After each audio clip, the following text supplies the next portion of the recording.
Hey, welcome my people to the ProQuo Show. My man Pro, he's in the backdrop. He's setting a couple things up because we're trying to do some multitasking with this social media streaming service and system and platforms and reaching as many people as possible. So yeah, Yeah, ProQuo Show. We got some special things happening tonight. Ain't that right, my man? that's what they tell me, man. That's what they tell me. That's Yo, what I've heard. that's my man Quo right there. Just want to Mm-hmm. point that out to y'all, in case you didn't know. In case you And didn't know. I'm using a product that just might be the unofficial official sponsor tonight on my hands right here and on the Pro hands. So we'll tell you about that later. But what I do want to point out, and I mean point, I want to I don't. It's not that I want to give you the finger, our middle finger, but that is my gross finger. After the stitches have been removed, the stitches are removed. It's still kind of there, bro. It's yeah, it's definitely, it looks worse than it is when you zoom up on it because the color, it's got a little bit of under the skin or whatever. I But know yeah, all about the that. skin is back together though. The stitches work, so it Salute. works. So I got a hand that works. Mm-hmm. 10 days later, boom. So yeah, man, I'm feeling better about that. Got no stitches. So Definitely. that's the new news, man. You see the news on the bottom scrolling there right there? Are aliens here? Are aliens Siobhan here? sentenced. How So do you feel? NBA underdogs. yeah. Do they have a chance? It's incredible, my people. Wow. I mean, I'm not sure about this NBA thing, man. I got. Can anybody actually? Booker. Yeah, I was just gonna say, can anybody actually guard Booker? Is really the question. You know what I mean? Like, who's gonna guard Booker is really the question. Who are you feeling, man? Are you feeling? What are you feeling? You feeling? I'm Suns all day, bro. I would like to see Phoenix win. I would like to see that. Actually, I would like to see Atlanta win. I'd like to see Atlanta. Atlanta Suns would be crazy. You know what I'm saying? That'd be a dope game. Yeah, but I would still be going for Phoenix. I just have a feeling it's gonna be the Bucks are gonna find a way. Wow, they got weapons, man. They do. That's what I'm saying. I just think it's. But that's the beautiful thing. Who would have thought LA would have been like, peace out? Yeah, absolutely. Yeah, absolutely. Yep. Well, so yeah, man, we have some really cool things happening here, and we've been working a lot. We've been connecting with a lot of people. I want to shout out Bridging the Gap. You talk about Bridging the Gap. I got that little thing to go do right now while you do the you do that. I'll talk about Bridging the Gap. So, one of the biggest things that I learned is that you need to have a greater why when you're doing the music. It can't just be all about music. And it's a challenge sometimes to really figure out what is that why outside of your immediate circle, whatever it may be, right? It could be your family, your children, but thinking beyond that. And my thoughts immediately went to community and what kind of impact you can make with the youth, and I found this group on Clubhouse, Bridging the Gap. I tune in now every day in the morning from 10 to noon. And Tamara Will should be visiting us next week. Special guest, really incredible person in the Virginia area in the 7 cities. And she's making really powerful moves with a super strong vision about bridging the gap, stopping the violence, and really having the lead be concerts and MCs performing so that, the kids can get turned on to all the things that are positive as far as resources, from mental health to job placement to just, things to do, right? Getting a creative job in whatever it may be. If you're trying to be an artist, you're trying to do some computer stuff, but it's a really cool thing. And, we'll be seeing her next week. It's in the process of being set up. And also shout out to Birdhouse on Clubhouse. I've been tuning in with them too. Another core group of great people. And, to me, if you are a visionary or you feel like you're a visionary or entrepreneur, starting ground up is great. But to me, I say, how many groups can I kind of tie into where you already got something that's operating at high capacity and you could be an integral piece in that engine, let's say, to make it run smoother or whatever it may be, but you're a piece in that puzzle to make it all come together, right? And when you have somebody that got almost a whole puzzle put together, it's easier to just dive into that, give as much as you can, and jump on to the next and have maybe a few puzzles that you're working with. And that's kind of what my vision is for the rest of this year and moving into next year, is to, solidify myself in a few core groups and really focus on community as we start to open up. The mask off now. Community is huge. Events coming up, concerts going on, right? So diving into these things and plugging myself into as many positive things I can with the community is really something I'm looking forward to do long term. So find your why, find your core as to, why you're doing what you're doing. And just remember, the music industry itself, man, it's like rolling the dice every time. It's a luck of the draw. So yes, you can make money with it. Pro's an example of how to make some really good money with it as a side hustle. But if you're trying to go 100% all in with it, just know there's a good chance that those dice are not going to roll in your favor the whole time. So find yourself looking outside of the music. Say, when I get that bag, let's say you get that $1 million, where's it going? So that you don't have to work, so you can retire? Nah, you can't think like that. Start finding your local nonprofit organizations that are hooked up with a cause that you're with and plug in with it and have that be a huge part of what you're doing, right? So anyway, that's my 411 on that. And yo, what's up, Sue? Appreciate you coming in here. Everybody share. Make sure you like the pages. If you haven't, the ProQuo Show, you go to YouTube, also do the same thing and hit that bell notification so you can get that notification when we go live on YouTube. But we also trying to get this streaming on Clubhouse. So that's what Pro's doing in the backdrop. But, I hope everybody had a good week. Anybody wants to chime in, they're more than welcome to. If they want to join the stream, more than welcome to. We have an incredible guest tonight. I don't want to blow it up too much, but basically, Pro and this man back in the late 80s melting wax together. Brothers for real, right? Like that instant brotherhoods since the late 80s. And I remember being in high school, 88.9, listening to these dudes with the Butter Messenger record, So it's so cool to be able to have both of these counterparts, something that, I remember rapping over the Butter Messenger beat. And then it was like, yo, I'm with Pro. Yo, now I'm talking to Fee. So having these two people together today on such a special Friday, June 25th, 2021, it's real cool, man. Who's here today? Is there someone special here? Is that what you're saying? Very special. Yes. Word. Yes. Fee is about to come join us in a few. That's going to be real dope. We're live on Clubhouse right now. Okay, look forward. Shout out to Clubhouse. There's probably nobody in that room though, because we didn't tell anybody. We just popped it up. So if you want Clubhouse, look for the ProQuo Show listing on there.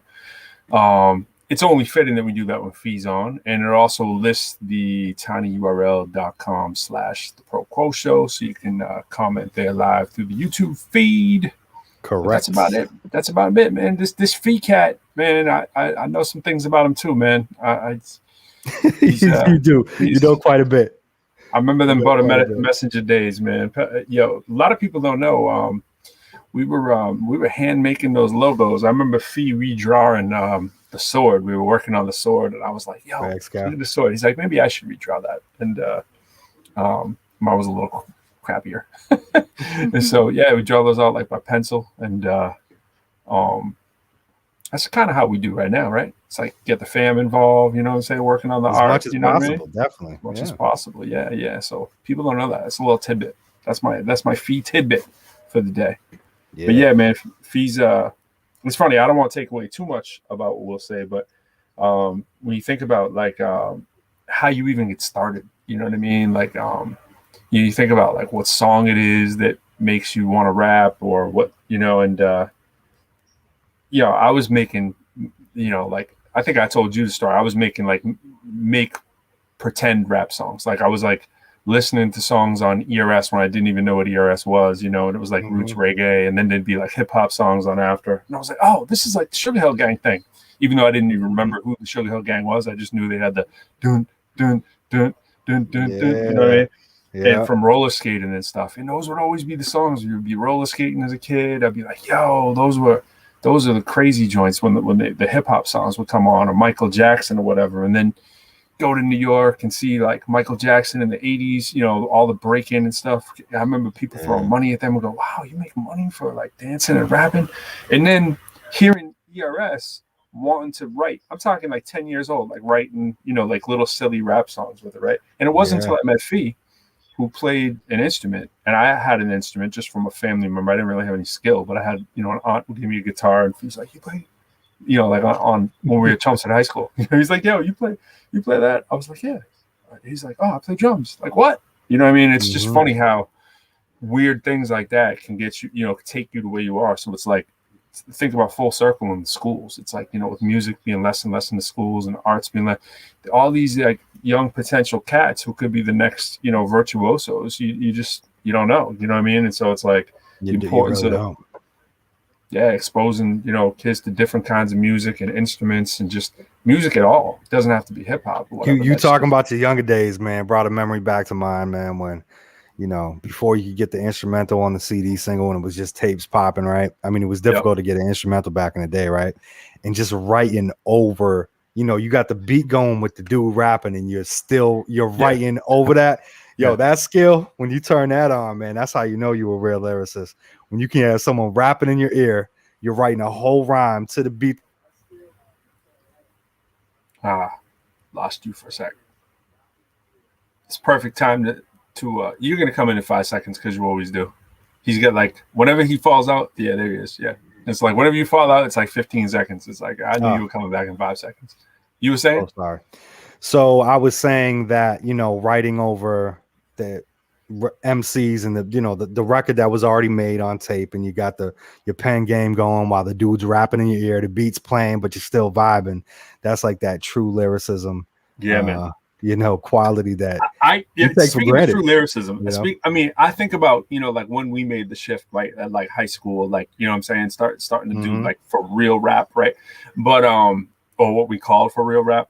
But I remember the first rhyme I ever wrote. The first rhyme I ever wrote was so stereotypical of what I thought hip hop was supposed to be. This is what it was.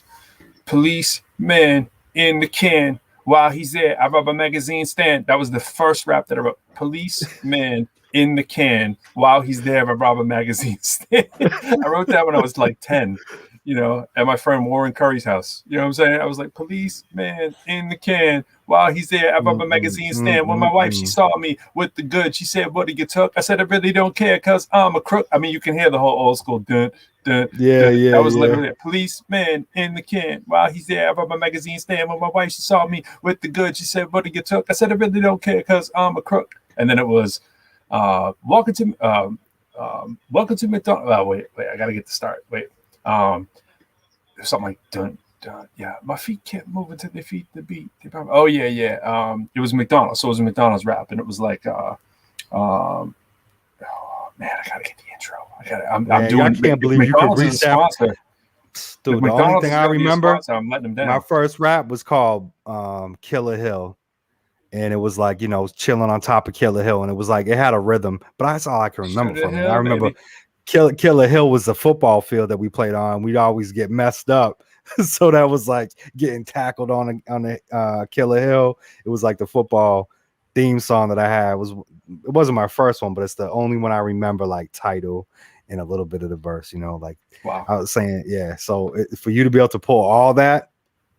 Cheers to that, man. My feet kept moving till they felt the beat. They brought me to McDonald's and I went inside and I ordered the Big Mac and an apple pie. This supper's supposed to be a real big treat, but my Big Mac tastes like a cow in heat. Yeah, after this, my workday's done, so I can get off and have some fun. And I think I bit part of that from my friend because he was working on a food rap too. I think he was working on like we were all trying to like be the best rapper.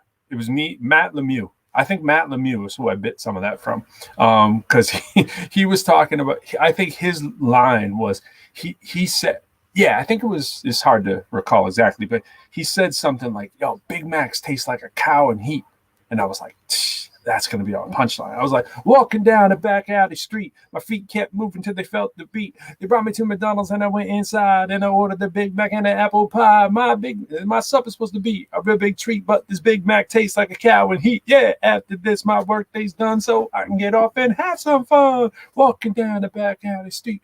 My feet kept moving till they felt the beat.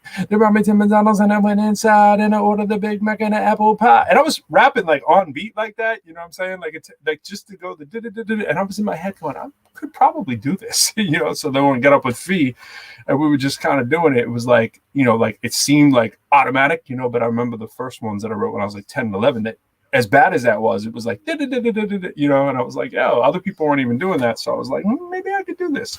And then working with him, we were like, that's it, man, catching the rhythm. We're pretty good at this. Like we like for no reason, like it's kind of working. Yeah. So funny, man. Funny times. And it just don't stop. It just don't stop. No, never will. Yo, never so before we bring up Fee though, we seriously we got to preface. Well, so Fee's in the back, he can hear this too. Like we're gonna have to mention it. We're gonna have to mention this. Like big talk today about these aliens. Okay, so the Pentagon, they were pressed to. I don't know if you've been following this, but you know I'm a bit of a sci-fi guy and space guy. So Pentagon's right down the street. So the Pentagon was pushed to release their report on basically what's up with all these supposed UFO sightings. So I guess the big question for everybody is A, do you believe in UFOs? B, do you believe in aliens? Because those are two different things, right? And the government basically came out and said, yo, there's been a lot of sightings of things over the last, like, you know, decade plus that we don't have any explanation for. And so that kind of leaves the door open. Could it be aliens, right? Or is it just, I mean, there's only it's three options, really. One option is that other governments are making stuff that we're not aware of. That's always scary, right? Scarier number two is that it's not other governments, that it's something from a different world, right? And option number three is just that something led to us thinking that it was a UFO, right? Whether it was doctored or just, you know, technology glitching. People don't talk about that much, but new technology. And my thing is, I'm just going to put mine out there, Jay. I'm not sure how you slant on this, but we might ask Fee this too. And anybody else chiming in, want to throw it in the chat or whatnot, is like, if you believe there's aliens, right? If you believe there's aliens, cool. But let me say, let me re-say this. If you believe there's aliens, cool, but you kind of have to say why you believe there's aliens is what I want to say. But you know, but my thing is, if there is aliens, we might be in bigger trouble than we think. Right? It's like if there's aliens and they've got here, they have some pretty nasty technology, right? So if they've gotten here, it's like, where are they hiding? You know what I'm saying? And I'm very interested to see where people fall on this, because I'm not much of a conspiracy theorist, as you may know. But you know, I do follow kind of the space and tech stuff, and I'm just kind of interested to see where people land on this thing. So yeah, you know, I mean, creatively, I'm an optimistic. I believe in so many things creatively. The initial realistic part of me, you know, is dramatic, like, or another country. That's what we're saying too. That's out there. Oh yeah, what up, dramatic? Definitely. You know, to me, it would be naive to say that I can understand the scope of the universe and the whole thing, whole galaxy. Do I believe that galaxies exist like ours? Yeah, I think there's definitely a possibility that other life exists. Do I really believe that an alien and a UFO gonna get here? Nah.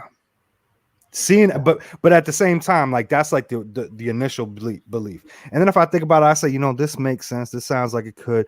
You know, there's always that small window of possibility where I wouldn't be completely like in shock if I was like, oh, they do exist. I'd be like, oh, okay, I was wrong. You know, but it's like I'm not that type to shut it out completely and be like, there's no possible way. You know what I mean? But you know, most likely. Gary's saying there has to be intelligent life forms out there. Every star in the sky is a possible sun to another planet. Exactly. Yeah, absolutely. It could be unfathomable how many Olga? other, you know, planets exist like ours. It really could be, but for here and us, they ain't visiting us, yo. Yeah, you know what I mean? It's not happening. Well, I mean, it could. I mean, you know, it could. Exactly. There's that window. I mean, the minimum number, we know there's 100 billion galaxies, of which have it's interesting that it's the same number, of which 100 billion suns exist in each one of those. And then with a minimum, minimal threshold planets, we have every right to assume that if there's a sun, there's multiple planets, right? But probably one out of that solar system could harbor life. That's the, I mean, we only say that because it's the same in ours, right? We have one, possibly two, maybe, that could have life if you believe Mars. What was that one planet? Is it Planet X that they found that was like so much like Earth's atmosphere, and it was like 10 times bigger, and right, but like when we're only using our sort of solar system to kind of judge, like, because we can't really judge much else other than our solar system, right? So you're just using that as the base model. So if you just stick with the 8 planets that we have, and there's 1 out of 8 right now that we know has life, it's like you can kind of extrapolate. There's no other reason to think anything else, basically. But if you think, 100 billion times 100 billion, that's a big number of stars, let alone the planets, which would be more than that. And then, but yeah, like you said, they have to be able to get here. You know what I'm saying? And think about our galaxy across is about 100,000 light years. Just our galaxy, 100,000 light years across one side to the other. So it'd take 100,000 years going at the speed of light to get there. Now, if you on that beam of light, it would seem like it's instantaneous, because as we know, when you're traveling at the speed of light, if you're going 99.99999 times the speed of light, years feels like seconds. At 99%, you can speed it up like 5 times. So the difference between 99% and 99.99999 is crazy, right? So if you could figure out a way to go that fast, which right now the laws of physics say you can't, but if you could go that fast in a massive ship, then it would just take you in a blink of an eye. You could get there. It would feel like what takes, literally light years to get to a place would just be like, ping, just like there, So it's crazy. I mean, so if a galaxy had a head start by even 1 million years over our technology, right? And their resources too. I mean, who knows what other planet resources look like, and what type of, what I mean? That other element, but probably similar, right? Right. But the laws of physics, So it's like someone would have to figure out something that we don't know. So they need a head start, So maybe there's a solar system in our galaxy far away that this would happen. But then theories are, even if they had like a 500 million year head start, we would think that we'd see evidence of that at this point, because they would have maybe started colonizing the entire galaxy, right? But we don't see that. So you get into these different paradoxes, like, okay, well, where are the aliens, kind of stuff, But anyways, big news. So that came out. So look into it before, maybe you have a comment, just check it out. And then, Chauvin got 22.5 years. So that just came down today. So that's big news day, man. Just a big news day. So depending on how you feel about the justice system, man, it's probably going to be a lot of rap repercussions of this. Probably a lot of songs. You'll hear a lot of artists speaking out all throughout entertainment, not just entertainment, but not just hip hop, definitely. But I'm sure you're going to see a lot from the hip hop community, whether people or not think that is justice served or not. And interesting stuff, to say the least. And this basketball stuff is still on my head, so it's like, there's a lot of stuff going on. But anyways, man, that's all. That's shout out Olga. What's up? Thank you for tuning in, Gary, of course. And yeah, I'd love to see another planet in its prehistoric state. Hola, Olguita. That would be cool. Yeah, man. So I'm looks like this this Clubhouse thing is working perfectly. LD, what's up? I see you in there, brother. Freedom Corner. See you, LD. What up? Well, since that's true, we got to bring up my man Fee. I know you were giving him somewhat of a sort of an introduction, letting the people know. But for those of you who don't know, let me pause. Let me pause something real quick. So again, for someone that is just so high spirited too, and like such a positive person, making impact on community, which I was talking about when you was away, doing all that, and also having that history. And that's like, when you have someone that you grew up listening to, and you're, shaking hands, giving each other daps, going over their crib and stuff, there's nothing like it, and always believe in yourself and never quit. And it's prime example of why we all together, because we ain't quitting ever. We staying at it. When the visions that develop over the course of your wisdom accumulation is incredible, man. And that Fee's been dropping some gems on me. Got some gems in the work. Pro always be doing that anyway. He always be dropping the big jewels on me. You know what I mean? But like, damn. That's what I had to say about Fee. Fee's an amazing person. Well, let's bring him in. Knock on that door. Don't you be giving that fake sound. I'm just gonna swing my hand. You do your little knock until we get a sound effect. What do you mean? I'm not doing anything. Whoa. It worked. It did. Oh, it did. What up, there Fee? He is. What's up, guys? Fee, my man. What's up, brother? How much? How you doing? What's going on? Wonderful. Drinking my midnight coffee. You must be a magician because you knock, but I hear the sound like a couple seconds later. It's crazy how that works. It's like I think it's the delay because if you notice, there's a delay. See that? Definitely all of a sudden, whenever I knock, just my voice goes into it. I don't know how that technology. Eventually, we will upgrade to have a button to push that's going to give us a dope sound effect. You know. I thought that was a dope sound effect. Personally, I feel a little bit offended, but sorry about that. I just got to keep it real with you, man. Yes, sir. We got Fee in the house, man. Fee's on the ProQuo Show. Yeah, man. Excited to be here. And what in the world is going on in the world of Fee, man? I mean, we gotta just. I want to dump right into it because I know you got lots going on. We don't want to, run short at the end and then be not promoing what we got to promo. Let's tell the people what's new in the world of Fee in terms of what you got going on. You know what? I think before we get to that, let me give R.I.P. to Gift the Gab. Oh, wow. Passed on today. Yeah. I didn't even hear that. Yeah. Wow. Did that just come out? Or was that a little earlier? I think it's just today. So if you haven't heard it, it's just So. No, I didn't. I think I saw R.A. Rugged Man posted it. Oh, I missed that. Yeah. It's too much Clubhouse, man. Too much Club. I know. I'm saying, but that's crazy, though. I'm surprised I didn't see that anywhere else. Too, just coming across the feed. Wow. Yeah, rest in peace, man. That's crazy. But man, I got a bunch of projects happening, and y'all are involved. So thanks for your contributions, and we can get into that and mix it up a little bit too. Yeah. This is. I want to address this though. What's on the screen here? It says Fee of Fee and the Evolutionists. Some people may not know what that is. So what's up with Fee and the Evolutionists? That's the live band. What? It's like we're mixing up some '90s style with some new original material, and we're resurrecting some of the old soul samples. And we have a drummer, a keyboardist who works on samples and bass lines, another keyboard player who plays more piano parts. Ruby's in the group, and IMC. It's dope.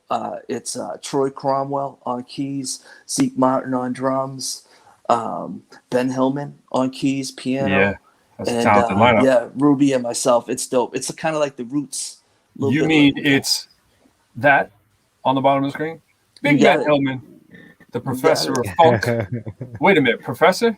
Did I bite that from him? I think he's been the professor longer than I have been. I don't know. It's pretty close, man. You have to trace the roots, go close. Back and see. Yeah, man. Hey, we got Wolverine dropping a comment saying here, Wolverine X-Men saying the crew is back. Shout out to X-Cal. Hey, there you go. Shout out Wolverine. That's right. Not the original whole crew, and not the newer crew either, because there's no Ruby Red here in the middle either, and no syntax either, but that's you gotta get the originators. The originators, the pillars on the left and the right. You know what I'm saying? We did have Ruby on though. That's right. That's right. Yes, we did. Yeah. It's as if she's from we can only have Ruby on one day and only have Fia. You can't have both on the same time. She might walk in. She might walk in. All right, that'd be cool. Bring me a drink or something. Jay's wife does that too. Like she'll just like she pop does. up. My wife knows best. She's like, I'm staying downstairs watching TV. I'm not messing with that foolishness. You know what I'm saying? Yeah, absolutely. So that's crazy. My wife will come over to me to test my muting skills. She'll I'll have to mute because she's like opening up a bag of chips and biting the chip in my ear, laughing, knowing about my mute game. Because I tell her, I say, baby, don't worry about it. If you're in the kitchen, I'll mute myself. It's all good. Yeah, it's all good. It is, I got my laugh about it. Woo! What does it say? What does it say? A little bit. It's hot hour. Oh, I see. Like hottie. I see what you're saying. I see what you're doing. Hold on, we gotta get that solo shot right there. That's a good yeah. I gotta get me a flask, man. Damn. Stop drinking all this coffee. What? Jeez. Yo, this one I seriously want to ask you though. So Fee and the Evolutionists live band, right? And we obviously just talked about XCal a little bit for some of the people just tuning in or whatever. Obviously, we go back to XCal, but pre-XCal, and like I was speaking in the intro, we're talking about sort of your connection to live music. Anyways, let people know how your family gets down and how you got into music behind the scenes, sort of on a family level. Oh man, yeah, my family's all about music. My grandfather played trumpet in a big band, like Benny Goodman and that style, Duke Ellington type vibe. And then my oldest brother, Mark, who passed on, played piano. So he was a big inspiration. My brother, Mike, plays drums. My sister-in-law sings. So we've been surrounded by music. My mother played piano. My dad always listened to like Motown and soul music. And then when we met up, I think originally we were doing a little bit of everything. We were playing hip hop, but you played a little bit of guitar. I played drums, and it just evolved. But yeah, it's been in my family. It's surrounded me since I was younger. That's how we get down, And your brother's got a band that's been active since forever, right? Well, I know different manifestations. What's he doing? Is he still playing out live, or how's that go? He has the Powderhorn. He lives on Powderhorn Drive. So he's got the Powderhorn Summer Music Series going right now. So the neighbors might not like it much, but he gets like 60 or 70 people. They park the cars up there. It's in Pelham. It's great, man. Yeah, that's nuts. So we played it last year. It was good, especially during COVID, because people could put the lawn chairs out and listen to live music. So Pelham's cool. Yeah, Pelham's a nice wide open area. Yeah, a lot of space. Yeah. And you guys get the whole studio / live performance area right in the crib. So that's nuts. And I know that's how your brother and them gets down too. So is that what led to you wanting to do this? I mean, this isn't the only live group that you've been involved with. You've been involved with more, right? So what's pushing that? Is that where it comes from the origins, or is it just something you feel that is missing? Here's what happened. And I've been playing with Ruby and the Groove, percussion, cajon, bongos, everything. But I noticed people like live music, live instrumentation, and hip hop. I love hip hop, and I think people love hip hop, but they want to see it's more impactful when you have a live band. So that's why I was like, I want to give them the whole package. And so I just surrounded myself with the most incredible musicians that I could find. And thankfully they were down to ride with me. So, I mean, I'm blessed and I'm excited. We had a practice. It was crazy, man. Like, I just think that this area is ready, especially up here, up north.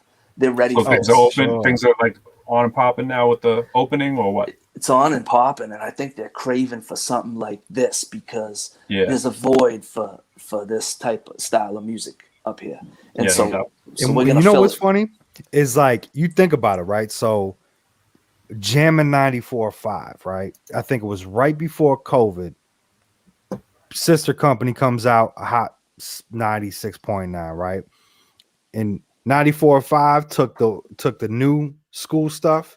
Hot 96.9 took the old school stuff and like centered on that. We're breaking that area of, now there's an old school hip hop, and there's actually a space for it to exist, where it was before all pulled in, right? And it was getting so messy, So what's beautiful is, again, the grown folks are starting to like have a place. I just had a conversation. I just had practice last night, and we were just talking about this. What's funny is that it's a different era. Kids are listening to their parents' music. And they don't have to listen to a song on the radio like we did. And there's only 10 songs played for a year. And then the next year is another 10 songs. They hear stuff on TV, radio shows, stuff that their parents are playing. It's at their fingertips. And my nephews, without even my influence, their favorite rapper is like Nas, man. And I'm like, how is that possible? But it's because all the boundaries are gone. You don't have to rely on radio or the industry to tell you. You can get it yourself if you like it. And so it's a big resurgence of 90s hip hop, and it's like a thing. It's a trend right now, and so it's great. It's perfect timing. I mean, I love it. I I'm not caught in an era, but I do feel like that is the golden age of hip hop, and I like a lot of new stuff too. But that's, to me, that's the perfect combination of that era combined with some fresh new material. Yeah. That's why we're doing it. I got it with a live band, so I'm super excited about it, man. Yeah, bro. When Philadelphia came out, man, remember that? It was like, what? You right? That was like, yo, I want to do that.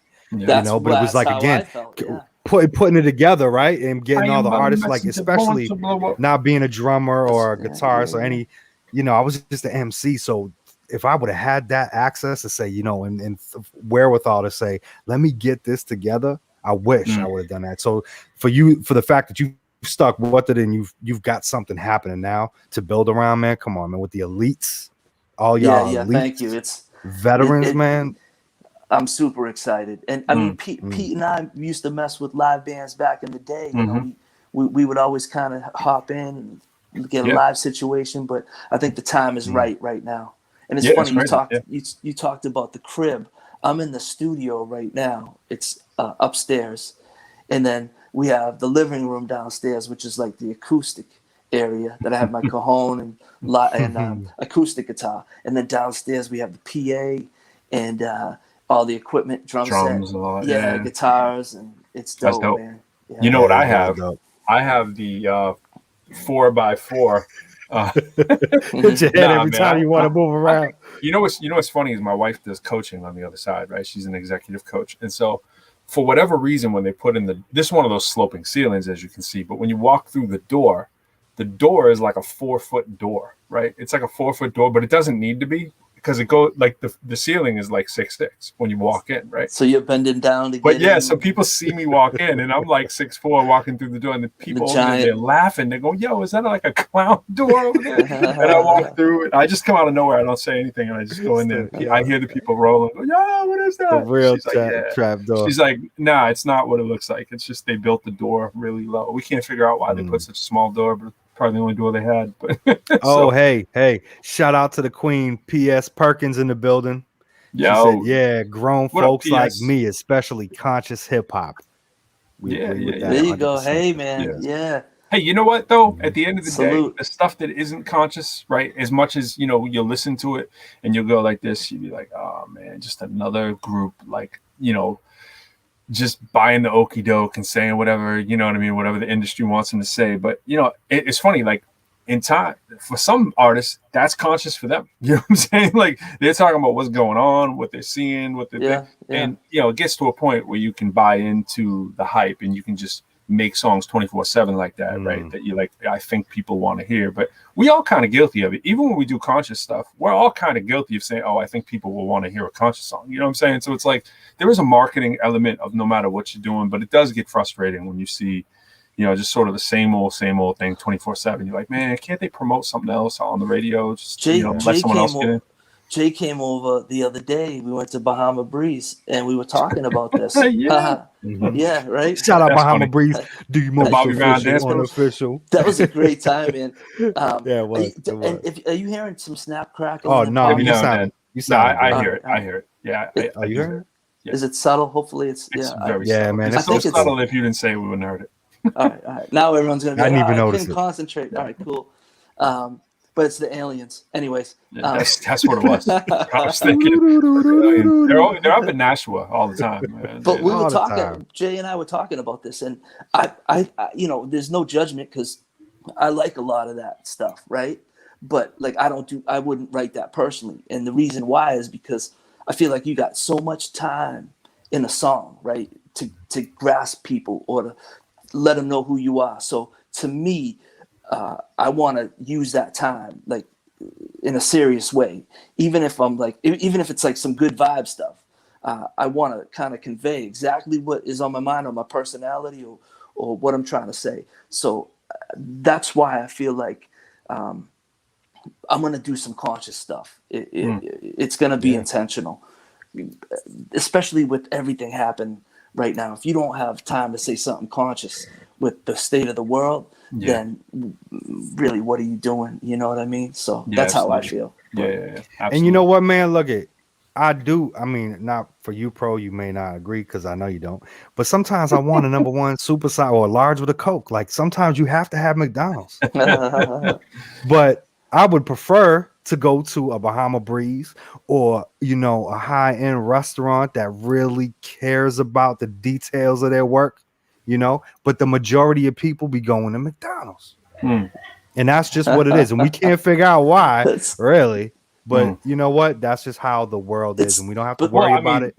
It's all good. That's how it's meant to be. I remember going to your house when we were kids. I mean, the first thing we did was, want to go to McDonald's. You know what I'm saying? Let's roll over to McDonald's. We got some McDonald's stores. We ate for about 3 months for free off those Monopoly games and the Olympic scratch offs. Yeah, man. But it's all good though, because your circle is supposed to be your circle.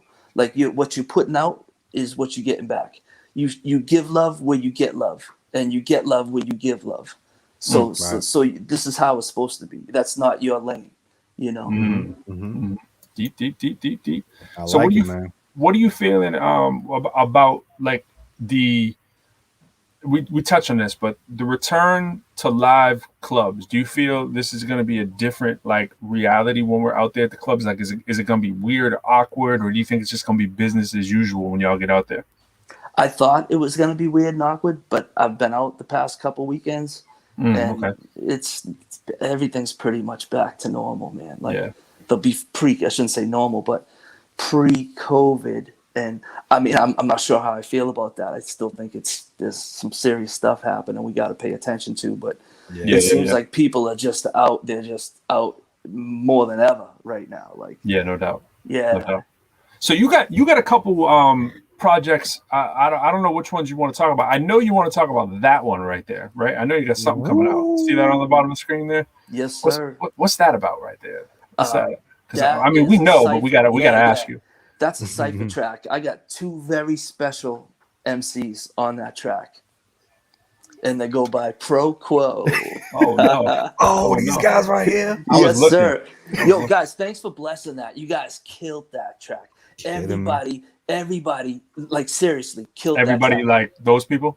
Yes, right it's DJ Myth, Quo, Pro, Detention, a Lunar Landing, and Cody Pope. And let me tell you, I know Professor Lyrical since he was Lord Plord standing on the cafeteria table rapping at Chelmsford High. Yes, sir. So that's since like Pfeiffer's People days. I almost didn't get him on the track because he was like, my rate's a little high.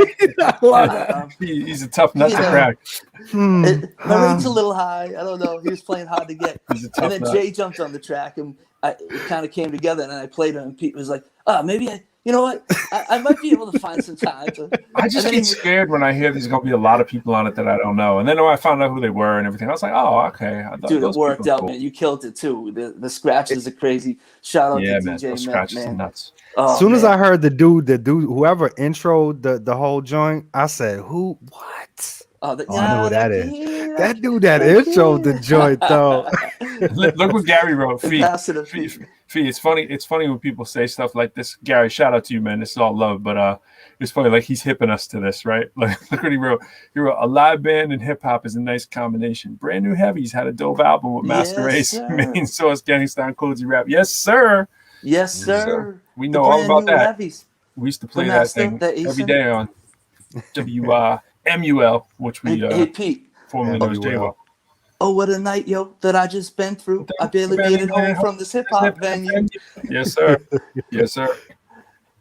Man. The Brand New Heavies. Remember we asked Master Race? We did a show with them. What was it, like the Officers Club or something?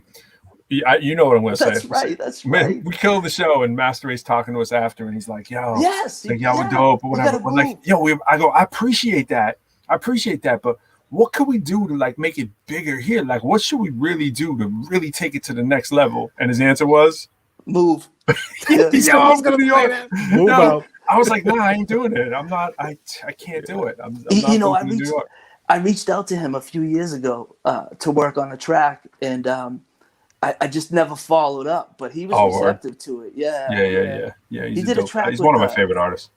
NOG. He's consistent. An album. Man. He did an album with NOG. Yeah, it's good too. Yeah. But let me give a shout out too to Detention is on the track. Yes, sir. So he and he killed the track. It was dope. A lunar landing. He's hilarious on that track. Yeah, he's good. Is. He really took the concept and ran with it, man. Now, when are we going to hear this track? When are the people going to get to hear a snippet? I'm going in Sunday. Myth just sent me the waves like 20 minutes ago, and then I'm going into the studio Sunday, and hopefully I can get a final mix. And then I have before I release it though, I have a really cool video idea. By the way, are you guys available for that Zoom call? Can you guys make that Wednesday at 7? No, I'm there. Yeah, I already said I was the first one to reply. All right, I gotta check with these other cats too and make sure. Yeah. But I'm hoping like within the next what is it now? August 30th. June 25th. Yeah, August it should be out. Cool. So what's up? You said it called the 30th though. I'm sorry. I'm having my own Zoom call June. Oh yeah. June 30th. The call. Exactly. What'd you say, Pete? I said I was just getting so excited over here. I was looking at all these different things, man. I was having my own conversation with myself. So what's up with this? Let them. This the other news for today, right? Bam. What's going on with that? Oh yeah. 25th anniversary of Reasonable Doubt. I saw Ski's post this morning. Yeah. I was like, I was hopping on Fee. I was like, Fee, we got to let them know what's going on, man. Man. Well, we got a special track too. Speaking of XCal reunion, Pete and I went in the lab. Our fans may not know who Pete is. Let's be a little more specific. It's this guy from it's this guy. Like, who's this Pete dude? There's like 7 people in the entire world that call me Pete. I know you as Lloyd. You'll always have a Lloyd Floyd. Lloyd Floyd to me. Someone's creeping in. Rube, say hi. Rube. Come in and say hi. Ruby Shabazz, ladies and gentlemen. Can they see me? What? We sure can. Ruby, what's up, girl? Come on, Ruby. So they're asking us about the track with. Oh, Ruby's on the track too. Ruby is on we haven't even said what track. We didn't even finish the. It's a ski beat track, and it's called "Back in the Days." And Ruby's doing the hook. She blessed the hook. It's ridiculous. And Pro killed it with the verse. I have a verse, and then we trade off XCal style. So I'm looking forward to. You got me chirping in the background too. The outro a little. That's right. You are in the background. That's right. And I got mad video footage of that day too. Oh, okay. We might have to work that in. Dope. Got to put that in the video. I just got to get back into Wonka. Bob's on vacation this week. I was gonna try to. Next week. I was gonna try to get in next week. Shout out to Wonka Sound, Bob Nash. Lots of hits coming out of there. Terminology. Who else? Pete from there. Acrobatic. All those guys record there. Yeah. Detention. Mr. Liff on there, I think I saw. Oh yeah. Perception. Oh yeah. So many people have recorded in there, man. It's literally like a who's who of New England hip hop. And he does more than just hip hop, but I think it's the hip hop that's definitely buttered the bread for him. And shout out to Bob Nash since his day. Actually, I was gonna say since his days at Smithwick's, Evos, and all that stuff. But really, it's since his days in his parents' house in Andover, right? Is that I think we were, or wherever that was, North Andover. We were one of the first acts to record there. I think Detention introduced us to Bob, and then we did Butter Messenger there. All those tracks, the XCal tracks. Yes, sir. And that was after we had worked with Ski. We did like 6 or 7 tracks with Ski that we never released. And Absolutely. So that's why I'm really looking forward to releasing this. I got to reach out. We were like, nah, we don't like that track. That track isn't perfect. And now I listen back and it was fine. Yeah, exactly. But I don't know why we didn't jump on that. But but it was meant to be, how it's. I should have jumped on it when Ruby was there too, because I was gonna say, man, someone hit the news. Hit the news on Juneteenth. Right. That's right. Yeah, that's doing it big. Speaking of community, we did the Juneteenth show. Ruby sang an original song, so that was good. That was great. It was such a good vibe, and it was good to support the community. So she sang. I wish I could sing, man. Yeah, I want to record that too. But MUR News, the New Hampshire News was there. and they kind of showed it during the news. It was funny. Now, how was the reception like for that day? I mean, it's always interesting. You know, New Hampshire has sort of a speckled history. I used to go to New Hampshire on Martin Luther King Day because New Hampshire didn't celebrate it, and that was right next to my birthday.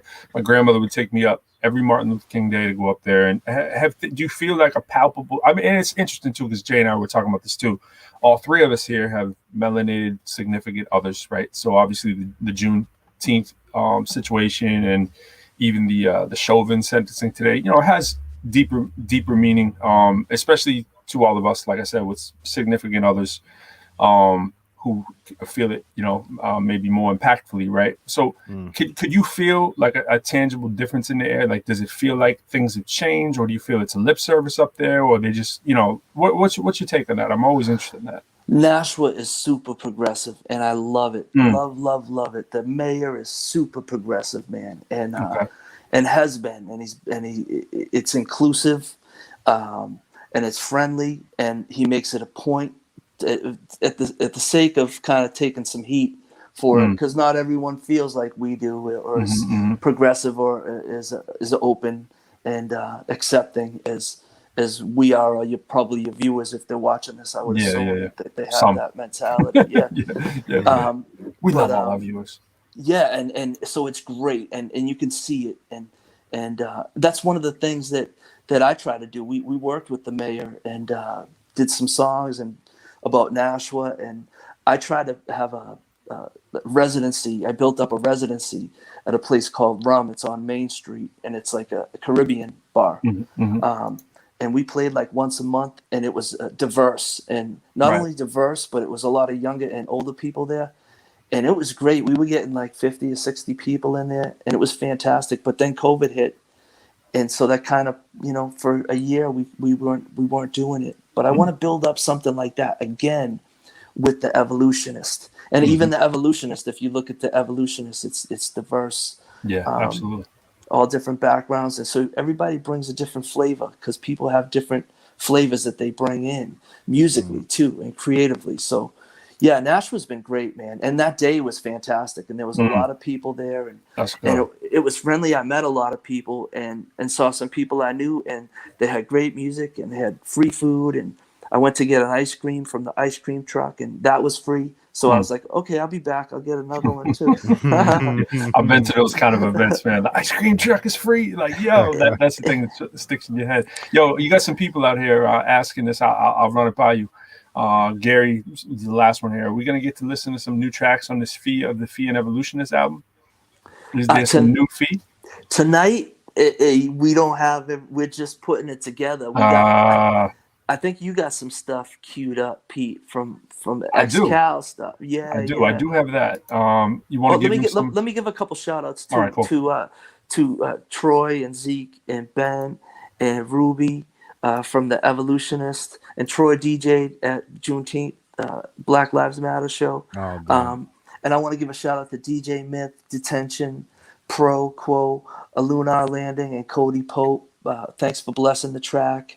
And you know, I probably got some fam watching too. I can't see, but Josney, I think Josney's tuning in, and John Henry. Yeah, so I want to give shout out to those guys, and anybody else that's tuning in. I appreciate the support, and thank you guys for having me. You know, too. Definitely. So we thank you, my brother. Do we want to give him that one that begins with the R, or do you want to give him the one that begins with the B?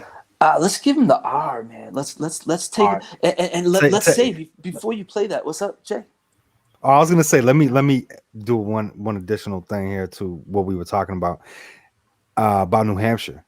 Southern New Hampshire over the past 10 years has progressed with a lot of flavor. You know, you got a lot of people from New York, from really all over the place coming to Manchester, Nashua, like some of these key cities. Yes, that I feel like it's gonna start trickling up north, because in Maine too, it's, you know, there's some stuff happening there in the hip hop scene. So I feel like that gap is gonna start closing up, you know, over the next 10 years for sure. I think a Lunar Landing is from Maine, who's on our track, who's on the track. There you go. There you go. Yeah. So it's definitely there. But anyway, get back to it, man, with the R. All right, so this Renaissance thing, I know what the B is. Yeah, I know I just want to say Yeah, no, I think you don't know what it is. Yeah, I You don't think think he you knows. do, but Thinks he knows. Oh, I don't. the Renaissance is. I meant to tell you this, Pete. Like, this is a side conversation, but I don't know if I don't. I'm not saying we were the first ones to do that, but I definitely never heard anyone do it till we did. No. This is my favorite song that I've ever recorded, and I used to tell people that all the time. They say, "Yo, what's the favorite song you've ever recorded?" I was like, "Well, you probably never heard it because it never came out." And they're like, "It never came out." I was like, "Actually, it's a funny story. Fee and I were driving home from about 300 meters from our house from Bob Nash's studio, and I ended up getting arrested while we were driving, and that translated into my career as an educator. It helped me leave Enterprise, rent a car. It led to that, and literally, we were driving while looking black, and maybe sounding from the car, and it was a long story. The bass was bumping, probably. Yeah, right? yeah. It was like I had the bald head kind of thing, and they were like, "Oh, I think we got one." You know what I mean? And dude was kind of embarrassed. The other dude knew who I was. No, he knew who we were, but didn't want to really say anything to put himself on the. He was like, kind of being like, "Yo, dude, like, you know how it is now. It's like someone's going nuts." And the dude was just like, "Yo, I don't think this is like the criminal that you think it is, And I'm like, "Dude, I work for the rent-a-car company. This is a rent-a-car company now." He's like, "You think you're funny? Get up!" And he's throwing me on the hood, and Fee's trying. He's like, "What do you think? You're his lawyer?" Right. I think Fee's popping off at him. That. I'm like, "Shut up, Fee!" And he's like, "Shut up!" And he's like, "Get out of the car!" He's got me on the hood, and he's like, "You're going in the wagon tonight." And come to find out it was some stupid thing. Like I did have no valid license, which really was like the issue. I was packing and moving, Yeah, I mean, there was some, but other than that, weight in the trunk, but no, but it was, it was like, he's like, I remember that too. He's gonna open the trunk and he's like, "Oh, we got him now," and I'm like, "Dude, I don't even drink, dog. Like, I literally an enterprise 12-inch manager, and I rap. You know what I'm saying?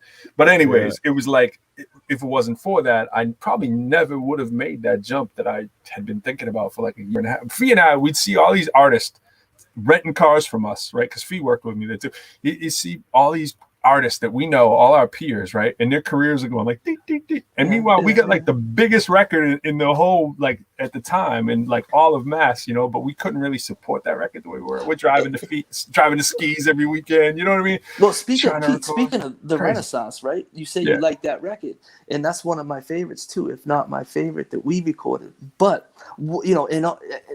not even being mad, what was the radio gonna do with that record? Nothing. Yeah, nothing. There was nothing. That didn't fit any format. Do you put it on the classical music? Now Candy that we recorded right around that same time, that I think we lost. You know what I'm saying? That thing that could have got played. And all right, let's re-record it. Let's do it. Man, we might have to do that. All right, but I love the creativity on this record, man. Like, from all the details that you overlook, like I was overlooking until Pro was like, "Yeah, so I did that, and she did this," and I was yeah. And Pierre Michel, man, the parents. Think Middle Ages, King Arthur, like that whole Merlin, that magic time back in the day. This is like, and it's funny because Jay's talked about this too. Jay, I know we'd be leading people in with this, but it's like Jay's talked about this too. He didn't like education until he got to do like a rap song in class, right? You remember me, 11th grade, I did the Civil War one, right? Like I'm rapping, but you know what I'm saying, Grant and General Lee and all this kind of stuff. And I thought that was the greatest thing ever, making on the Casio keyboard in my bedroom and with the little beats and rapping on it. I love that class, right? Miss Coffee, remember that class, right? Miss Taylor and Miss Coffee. That class was the greatest class ever to me because, like, you weren't in that class though, but right? You weren't in that physical. Dude, I wasn't in any class. Who are you talking to? That was like an A-level course. That was yeah. But anyways, that class was. Do you know you missed 35 days in one quarter? Say what? Check this out though. They had a divider in the middle of the room. They opened it up. English and history. They put them together, and so there was like 60 kids in this class. That was innovative back then, right? So they let me do the whole. This is a crazy story too, by the way. They open that up, let me do the rap, right? And it's like what we always talking about. Like, this song was like a book report because Fee and I both read a book to actually do this. We were reading all kinds of stuff. I read about three. Yeah, we were reading all kinds of stuff. I was like, you take On the Quest for Merlin, I'll take Looking for Author, and he takes On the Quest for Merlin. And we say it in the rap song. So when we say Looking for Author and On a Quest for Merlin, we citing our works that we read and researched. You know what I'm saying? And like, if you think about that today, that's what I do in the classroom now. I have students use like tie-in hip hop, let you do a production that, multimodal assignments. You can do PowerPoints, make a song, make a playlist, whatever you want. That's what student will grab students in. It grabbed us. And it's like, can you imagine if education just worked like that? This song is literally a book report. You know what I'm saying? So it's crazy. Spin it, Let's do it. selector. Yeah.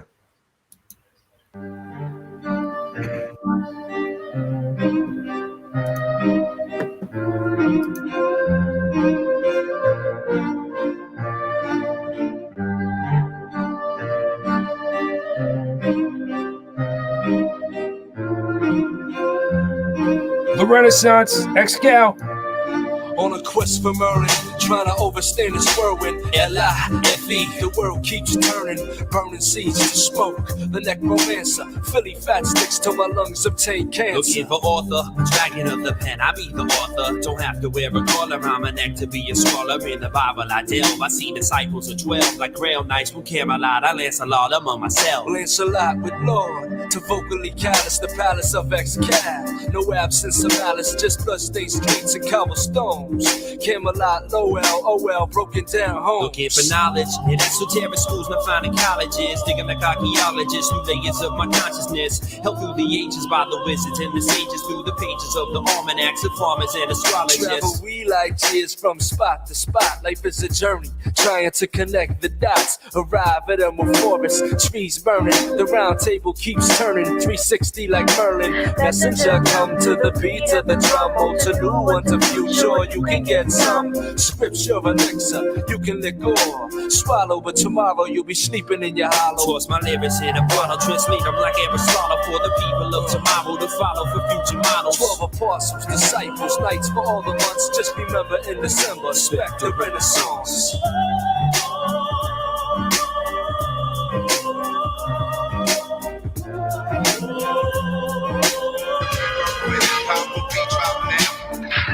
Behold, Excalibur, forged when the world was young, and death was speak the words.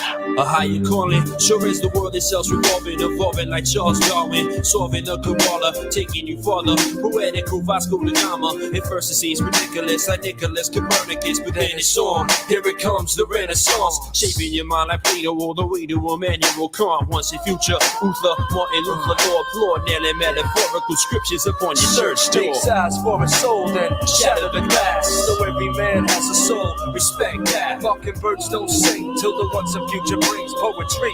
The author rains down like kings. Now the lady of the lake is the lady of the evening. Times change, rearrange the four seasons. Cycles, cycles, life goes in cycles. Us spirits in the material world, like ghosts. For matters it's dark, like quarks started the sparks. I walk across the universe and search like Lewis and Clark and start the Renaissance. All the prophets predict the greatest rebirth. Diggables drop slick.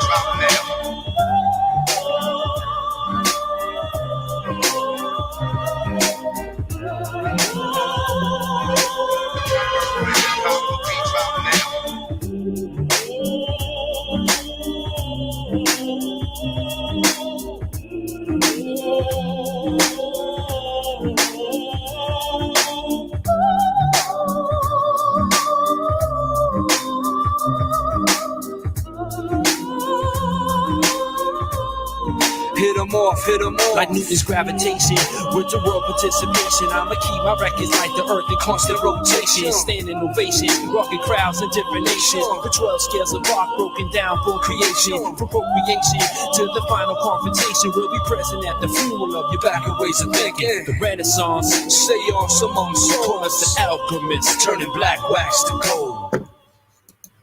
Yeah.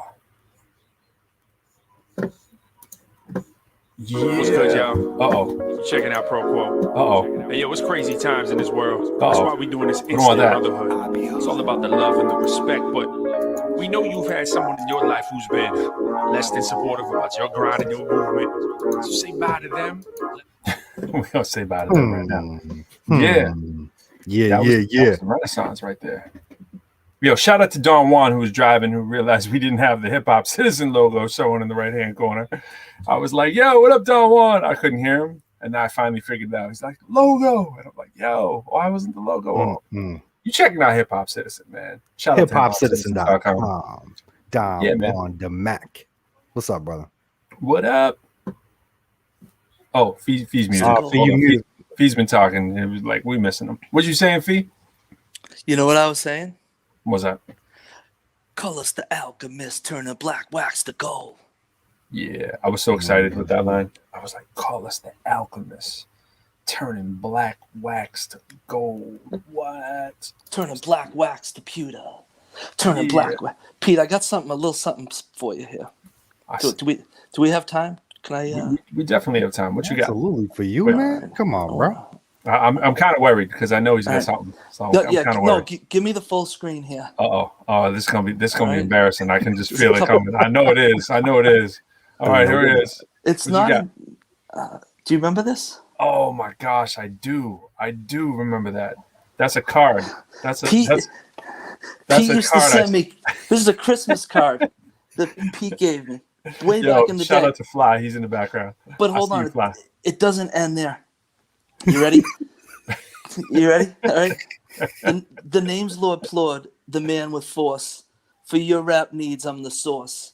The vocals, the rhythm, the rhymes I say make me as cool as Christmas Day. What?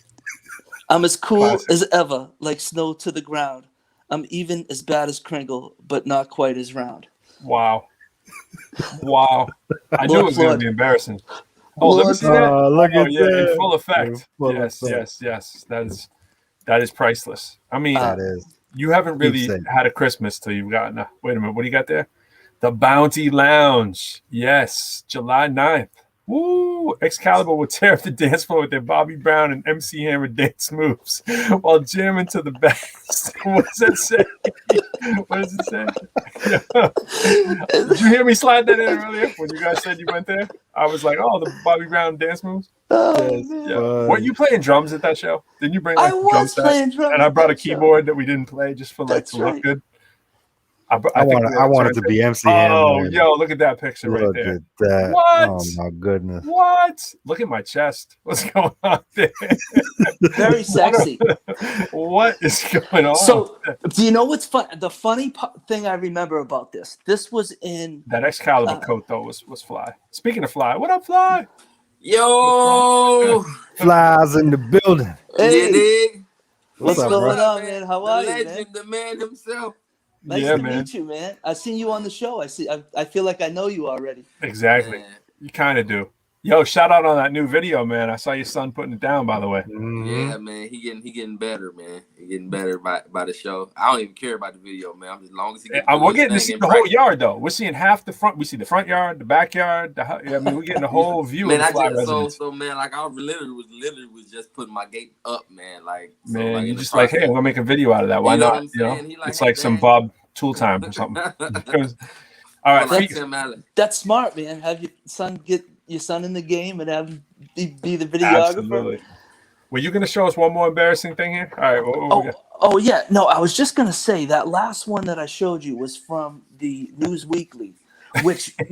But what was funny about that is I got to scan that one. That during we were getting interviewed at your house, Pete, at the kitchen table. I remember that. And the mailman came. Do you remember this? No. While we're getting interviewed, it was a letter from Luke Records. Oh, yeah. That was great. And it was Professor Griff offering us a record contract. Yes, I remember that. It was the weirdest thing. While we're getting interviewed, and you opened it up. And we looked so large in the middle of that. I know, right. And you were like, oh, it's a record. They want to do a record deal. Yeah, I remember that. I just thought that was. And they said, crazy. and remember, we said your days of running to the mailbox are through. That's how it started. It said we have heard your demo and we like it. And I think I have that, yo. I have that downstairs in my box somewhere. And Griff, the reason that fell through is that Griff ended up because he was under a lot of heat at that time, so he ended up getting leaving Luke Records. Absolutely. He was talking about that on the Nick Cannon interview. Remember we had the show, the Two Live Crew show at the what was that, the casino? And that was when the censorship thing came up, and we said XCal does not believe in censorship, and they wanted us to find out if we're gonna back out of the show or whatever. It was like I got that.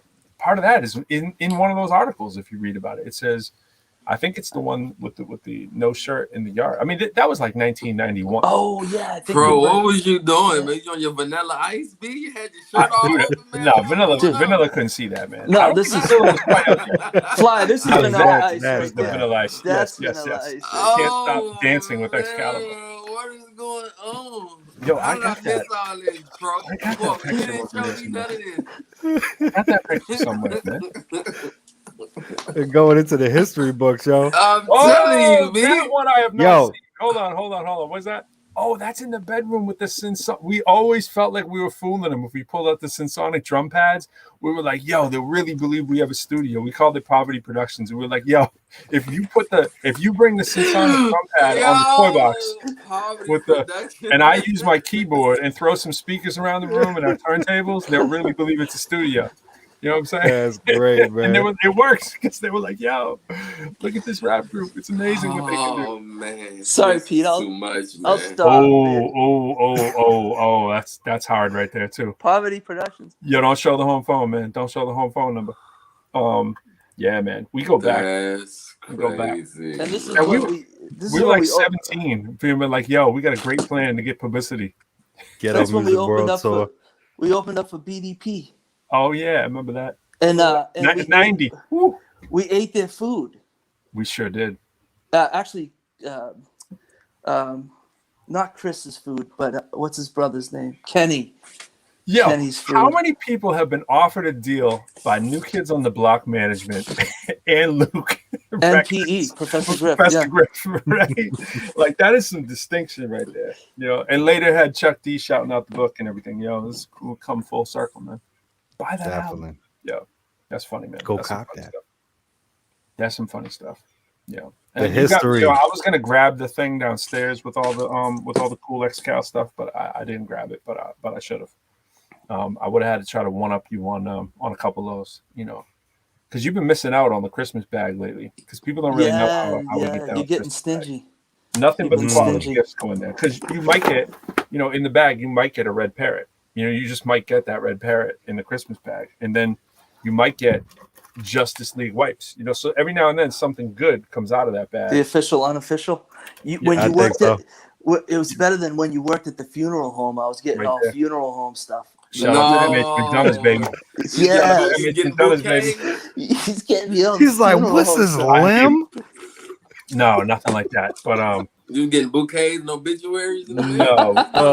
Yeah, glow in the dark. Bouquets, obituaries, and Bibles. That's right. Yeah, don't even tell them about how we soundproof. Soundproof the mic booth. Yeah. I'm not even going there, man. Yeah, man. That's some crazy stuff. I used to hang curtains, man. Well, actually, it was bed sheets. We used to whatever works. Yeah, we used to wear them. We used to wear them, Fee. Yeah, that's right. We wore curtains. I'm literally telling y'all, we wore curtains. We wore curtains. We bought curtains and wore. And this dude called up. We were on a TV show, and the dude who hosted the show, rest in peace, he's passed, but he was a good dude. And Robbie Vines, shout out to him. And it's a Boston TV show. And Robbie goes in the middle of the show, right? He's like, "Hey, XCal, you got some callers saying this is some funky music." And this guy calls up and he goes, "Yo, are those dashikis they're wearing?" They were Looney Tune curtains. And he's like, "Are they wearing dashikis? Are those light-skinned brothers wearing dashikis?" We're like, "We're more than light-skinned brothers." No. We're like, and they're not dashikis. But what was funny is that the anticipation. He said, "We're gonna go take some live calls," and I'm like, "Oh man, yeah, this is gonna be bad." And there was a big pause, and he goes, and he's like, "Are those dashikis?" And the curtains, and he went, "Oh, I love them." And I'm like, "Oh man," because I thought we were about to get like a long anticipated XCal reunion, man. You know why you're waiting, because you didn't know all these stories, man. You didn't know. You did not know XCal comes with that kind of fashion visionaries. Oh, dude. We're not even going to talk about the star shirts. I mean, because they're not ready for the star shirts. But you know, we had some star shirts. Let's just say we all had matching star shirts. Yeah, man. So Fly, where you at? Where are you out of? Mississippi. Okay. Yeah, right outside of the capital of Jackson. In Clinton, Mississippi. Now, are you guys all connected? Freedom Corner, is that all you guys? Like, Yeah, Bill so L and J, of course they're from here, in Mississippi. And there's a specific, it's a long story, but you know, anytime I get a chance, shout out the corner, you know. There's a specific location in Jackson on where Mega Everest Boulevard and Martin Luther King Drive intersect in Jackson, and it's called Freedom Corner. And so it kind of like spawned the idea or the concept behind, you know, the way they approach, you know, business with the label, as far as being able to give some of that freedom to the artist, as far as like structuring deal and just it really being about your ability to be able to make music and have the influence of, you know, control the narrative, so to speak. That's dope. As opposed to the way the labels do it, where, you know, they just kind of raping you. So yeah, man, it's just a good concept, man, and it definitely has some meaning and some significance to it, man. And so yeah, we are here. That's your site, Forever Lives Yahweh. ForeverLivesYahweh.com. That's the name and the motto. Nice, nice, yeah. Yes, sir. Keeps it fly too, doesn't he? Doesn't he keep it fly? He does, right, yes, man. sir. Even when he's doing yard work, he's looking pretty fly. He's got the yard work theme videos. Handy mandy-ish, you know?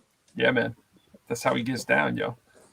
Yo, Fia, we're not gonna get a sample. We can't get like we got 10 seconds. We got nothing. We got nothing, man. We got to throw them back some back in the day joints then, huh? Hey man, let's get some of that X-Cow, man. What's the deal? Yeah, man. And let me shout out right now too that I got a show coming up, Best of New Hampshire show. It's gonna be in Canterbury, Shaker Village, and it's gonna be really tight. They're gonna have comedians, live music, food. It's New Hampshire Magazine's throwing it, and it's going to be a really good time. It's going to be August 21st. So the Evolutionists are playing. We're really excited. And yeah, man, it's going to be our first show as the Evolutionists, and it's Best of New Hampshire party. So it's a good way to kick it off. We're really excited about it. Now, if someone wants to book y'all earlier, it's a no-go, or is that you just... You know, it's hard to.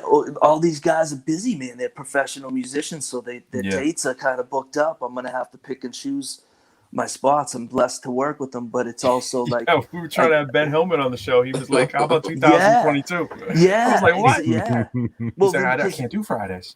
You know, he's a full-time musician, so he's playing. He's got gigs, and then he has a radio show, and then on top of that, he does weddings and parties and stuff. And for a year, that's all been.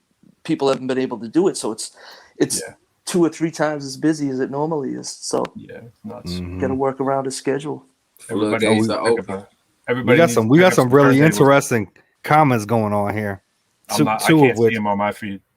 What you got? Fee has a real Boston accent. What does that say about ProQuo? People tell me that. Yeah, and then hold on, and then Don Juan and Max says, "Help me." Why is Fee's accent different than ProQuo? Because Jay and I professionally try to hide it. I never made an attempt. I was at work and I went. Speaking of my accent, I'm probably not the best guy to present, but I went and my coworker was from Turkey, and he had a real big accent. But it was funny. We went to Cleveland and we're teaching a class and. He did his section, and then I did mine. And I said, "Does anyone have any questions?" And then someone raised their hand, and they were like, "You have a really big accent. Where are you from?" And I was like laughing because I'm like, "Yeah, I'm from Lowell in Boston area." But they were say this, say car, say there was the whole quarter. Like people. How do you say quarter, Fee? Say quarter. Quarter. There you go. That's why I cannot break quarter. Like I was down. So when I was in Virginia, they kept saying quarter. That Say quarter. I throw a little extra R now to not lose people, but I'll throw a little R. I say car. You're conscious. You're very conscious though. Yeah, I see. I'm like I don't even try. Like I can't say. I don't try when the camera's off. Ruby makes fun of me because I can't say modern. Oh no, I've always made fun of you for that too.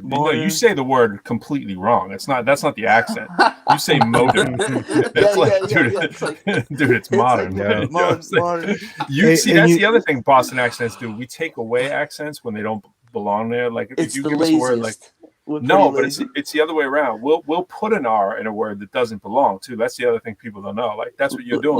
Like what? Like like you put an R on the end of on a word that you think the R is supposed to be there. Man, it pops up all the time. I can't remember a great example, but people will add an R on the end of it when there's no R because it's confusing. You know what I'm saying? Like so.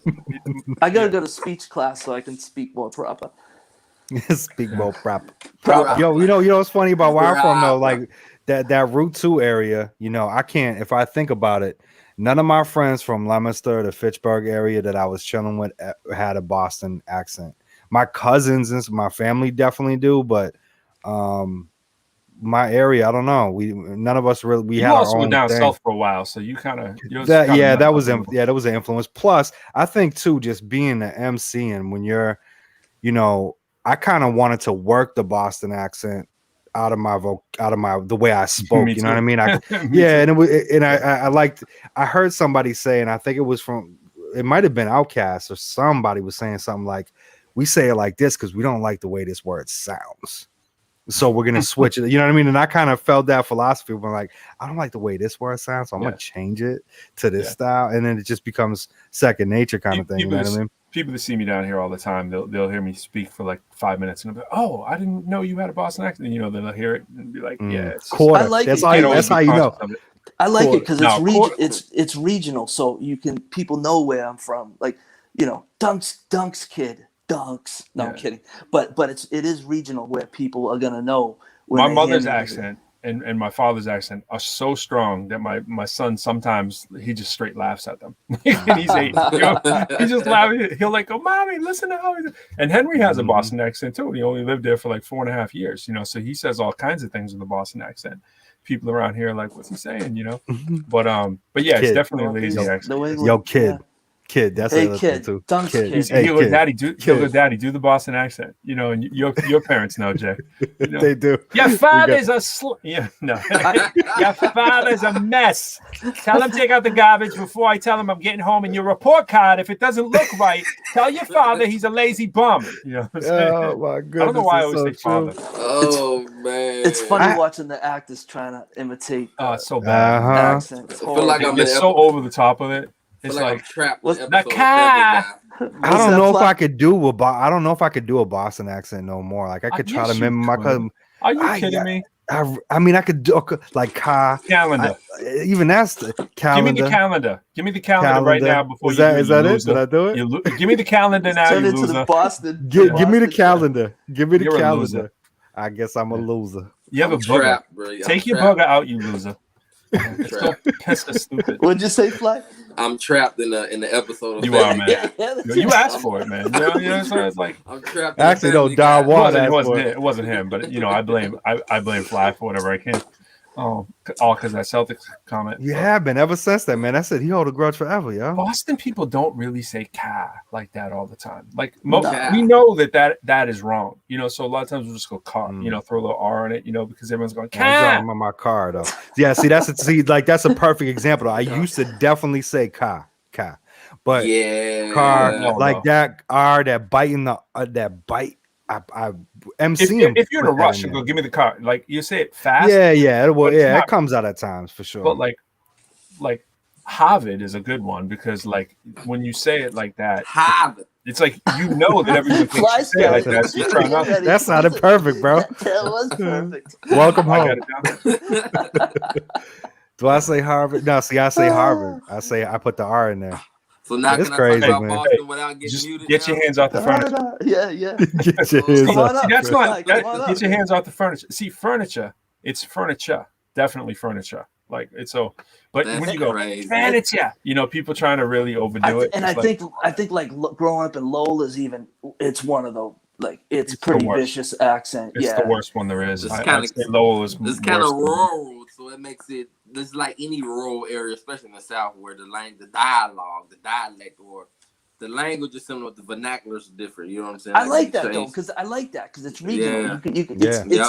It's unique. You know, I like that because I just like it when people have. P.S. Perkins says everybody has an accent. P.S. Perkins, you don't have much of an accent though. I guess most people, like you said, regionally, if you stay within a certain region, you'll run into a large amount of people who sound like where they're from. Yeah, definitely. Like the Atlanta region, they have a different dialect or vernacular, and sometimes it's not just the way they pronounce words, but like Quo was saying, sometimes they use different words where someone from Boston would use. You know what I mean? It's just like a whole different style. There was I definitely Southern. Someone moved up from down south near on Southern, Whitman Street, Pete, where you used to live. Yep. And she called me over. I was like in the neighborhood doing something. I don't know. And she was like, "You want to make money raking leaves?" And I was like, "Yeah, that'd be wicked cool." And she was like, "What do you mean wicked?" Wicked. Yeah, what do you mean wicked? I was like, "Wicked, like wicked cool." And she's like, "Wicked." That's don't play with the word wicked in the South. Yeah. She was like, but up here it's like that's a common phrase. Like, wicked cool. Salem. So, blame them. Yeah, I think that's where it comes from, right? I think it comes from Salem. Yeah. You know, absolutely. What was that? Well, you know what? One thing I say is that wherever you immerse yourself, like I feel like if you go to Mississippi for 10 years, you live there, you're gonna come wherever you're from, sound like you got a little bit of that Mississippi flavor, and you'll brush it off. Certainly. Like Nicole, like us being down here in Virginia. I mean, this is where she's from. Now we are, like I said, we are like just minutes from the DC border, basically here in Alexandria. You know, to put it in Boston terms, it's like it's like Somerville to Boston, right? And what the distance from where we are, but where she's from is about 20 minutes if there was no traffic, but there's always traffic, so it's like 40 minutes. But where she's from, but that's going south, and you jump 20 miles south, it's country real quick, real quick. So she's from where Don Juan's from. They're both from the same place, and in fact, that's why we're doing the show, because Don Juan met me through indirectly. He knew my wife. My wife doesn't really know him. He's like, yeah, what school is your wife? You know what I mean? And that's actually, he hit me months and months and months before I ever did an interview on this thing, asking about interviewing me about hip hop or whatever. And that's a crazy story. I almost forget that sometimes. So shout out to Don Juan in Stafford, Virginia. But Stafford gets real country, and you go down there and you hear them talking. They're like, hey, sugar. Like, hey, sugar. Like all that kind of Southern draw comes out when you're there. But here, I don't hear anyone talk like that where we are. No one talks like that here. It's kind of very status quo. I would love everybody to have a taste of the Southern drawl, man. That's nothing like it. It really isn't. It's a beautiful thing. Your father's a lot. See what I'm saying? Boston's one of the worst accents in the world, y'all. So let's just be honest. Let's be honest. Stop it. Hey, we said Ka and Fa in Chicago, though. I can't lie. I grew up like that. I don't know where the influence came from, but we'd say, man, Ka and Fa. Oh, yeah. The show really deteriorated since Fly got here. I just want to point out. The right way, heavy with that. Downhill, Fly. What did you do to us? What? I have no idea. Fly gets in here. We're talking about always blamed this on me. I knew you were going to say that. I knew you were ready to say that. It's time for a free solo. Rock, rap, and roll. That's what y'all was calling in the 91? 1991. So that felt like 20 years after we graduated, man. Yo, we did that show. We sold ads to everyone in the world. We opened a bank account, and we put like a G in that bank account, selling homemade ads before there were word processors. We were making photocopy ads at Hewlett Packard Apollo in the back room. Look at Yo, wait. Put that back up again. Put that up again. You know what that was? Bro. J. Cruz, you know what that was? That was the first official, unofficial sponsor, because we didn't really have that sponsor. We did that to con everybody else into thinking that. And then it became that, though. Yeah, and it became. And we sold mad sponsorships because we were like, well, McDonald's is on this. I mean, if you look, this packet that we did is like $6,000 worth of. Yeah, it was crazy. I remember eating at some restaurants. We were like, so this is the funny part. This is what I was gonna say. I want to say earlier. This is the hilarious part, right? Fee and I were rapping. All right, we're rapping. We're doing shows. Blah blah blah blah blah. Right, and so then we start getting all these interviews. And I remember sitting in the house. Fee probably doesn't even remember this, but we'd sit in the house and we'd think about how we should sound on the interviews, right? And we started doing more and more kind of like mainstream stuff people were throwing us into. And we'd talk about this. We'd say, yo, how should we sound in the interview? So we'd get up in the interviews and we'd be like, so today, we would try to sound like it was like corporate radio, literally because it was a bunch of white companies that were hiring us. Yeah, but I couldn't pull it off. Pete would say, so. I'd be like, so I find. And then I'm going to pass this to my associate, William, and I'd say, it's wicked cool. This is a wicked cool opportunity. That's so true. I'd be like, dude, I'd get home and we'd be like fighting after. Like, come on, like, man. you better Just like I'm doing. Get with the program. Back then, you'd say things you shouldn't say, very non-political. You know what I mean? Like you'd say, "What are you retarded?" You know what I mean? Like I'd be like, "You're retarded." Stop being a retard. You're a retard. Awful stuff you'd say. Back in the days, and it was like I would just beat him up over it. I'd be like, "Dude, you got to talk like the way they want us to talk on Jammin' 94.5." Before Jammin' 94.5 was even playing hip hop, we'd be like, "Yo, you got to be like." Get rid of those R's and stuff, And you got to be a Roman to the Romans, man. Yeah, man. Yeah. So, and then when I started working for Enterprise, it was hilarious. I'd be like, "Thanks for calling Enterprise. This is Peter." You know what I'm saying? And if you didn't, they would do like salts. They would call you, fake call you. With the managers would call you. I'd be like, "Fee, make sure you don't answer. If you answer the phone, you have to answer it like, what up? Calling Enterprise. This is what up? What's up?" And so Fee would get on there like, "Cello." Fee would do the cello. He'd be like, He said, "Thanks for Enterprise. This is William. Cello." But that trained me, man. You do like years of that. "Thanks for calling Enterprise. This is Peter." I mean, you'll lose that accent real quick. We couldn't shave there either. Look at Fee's we couldn't shave there. I mean, no, you couldn't wear a goatee. So I would literally have a goatee and a razor behind my little wall. And when the air managers walked in, I'd shave right behind my desk. I'd be like, "Yo, come on." Let me see if I can still. Thank you for calling Fidelity Investments. This is Jared Silva. How can I help you? That was about as good as that was my. Yeah, I did good. Thanks for calling Fidelity Investments. This is Jared Silva. Sound like I can trust you with my money, B. Oh, that's what we would do. Exactly. Silva's an example. Yeah, right. Silva's an example. See, we'd go silver when there's not supposed to be an R on the word silver because it's already dropped. Right. That's a perfect example of people in Boston will do. They're throwing an R where it doesn't belong. My wife's name, Shenifer. It's spelled with an A at the end. Yeah. Everybody. Shenifer. Exactly. Jennifer. Yeah, right crazy, there. Man. He's got stuff for days. He's got a whole box. Look at Steve Borwick. Shout out to Steve Borwick with that art. That's dope. Who knew Steve could draw like that too? That was the thing. That is dope. That was dope. Yeah, I just want to point out. Did you see my biceps? Did you see the guns right there? That's NFT material right there. I just want to point out those are looking pretty true. Let's show how. Look at did he trace them, pro? I mean, he must have traced it. How would he know? Like the detail. Oh my god. Oh my gosh. Yeah. Fly, we need to trade. I need to either give you my shirt or you need to give me your hat because we got the matching. I'll give you my Nike.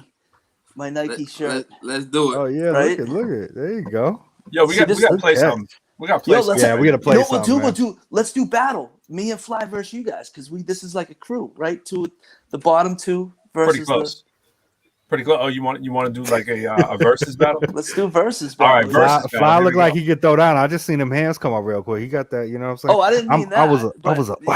Of course you did. We knew that.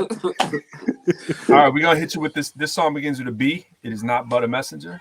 It is X-Cal, brand name woman, baby. Let's go. It would have been my second guess.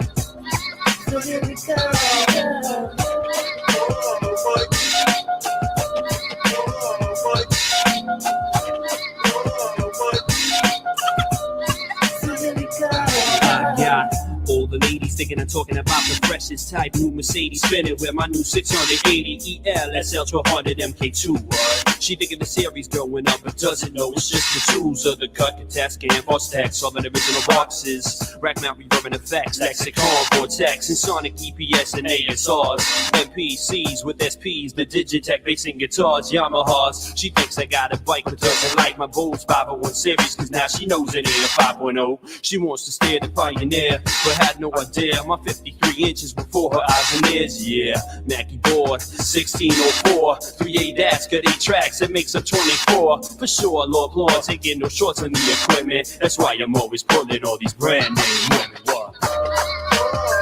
It's the brand name. It's the brand name.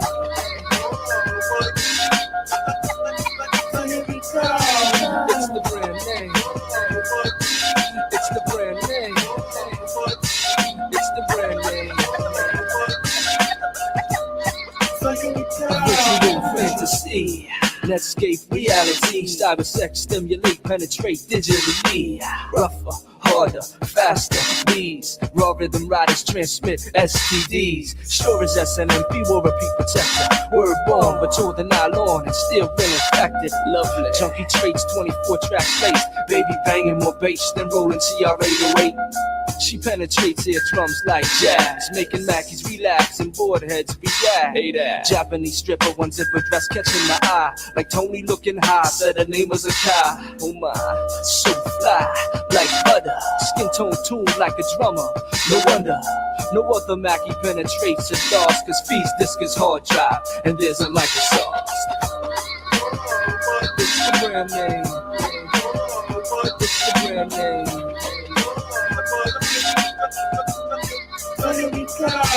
It's the brand name. It's the brand name. It's the brand name.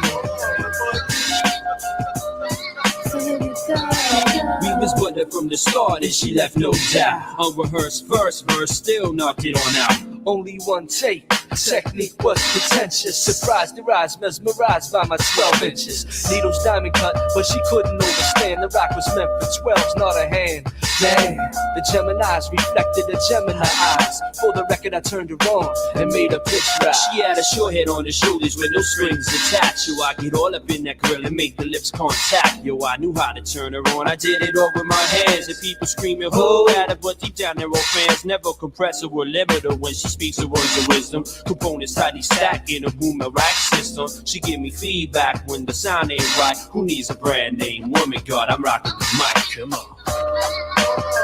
It's the brand name. It's the brand name.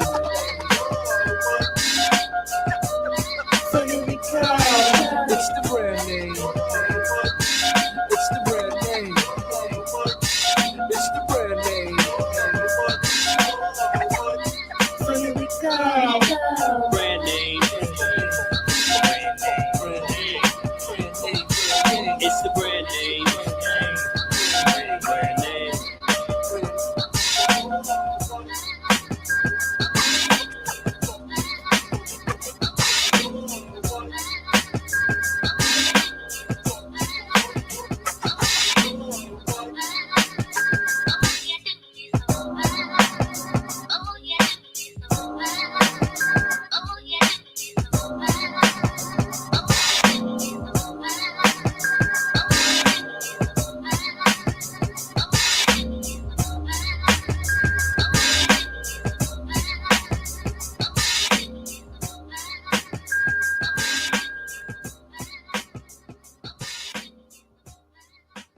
Woo! I love that record, man. I want to jack that beat. You should still that. I love that beat, man. I know you will. I'll see you can give all the profits to ProQuo. You gonna take away my car? Take away your car keys. Yeah, take away my car keys, kid. Yeah, we're going to the caucus. You don't know nothing about that. I'll take you at the Boston Harbor. Yeah, man. That was dope. Yeah, yo, Gary, for real, right? The manipulation of those samples, man, and these dudes was handcrafting. Hey, when did y'all drop that? 98. 1998. What was I doing in 1998, B? I was like 10 years old. So was I. It's funny. Funny how that works. Yeah. Pro, what did you say? Got him screaming, ho, Adam. What did you say? She had a short head on her shoulders with no strings attached. Yo, I get all up in that grill and make the lips contact. Yo, I knew how to turn her on. I did it all with my hands and people screaming, ho. But deep down they all fans. Never compressor or limiter when she speaks the words of wisdom. Components tightly stacked in a booming rack system. She giving me feedback when the sound ain't right. Who needs a brand name woman? God, I'm rocking the mic. Come on. Dope. Damn. I like that. We gotta do that live stream. We gotta do that with the live band. Teach the live band that one, man.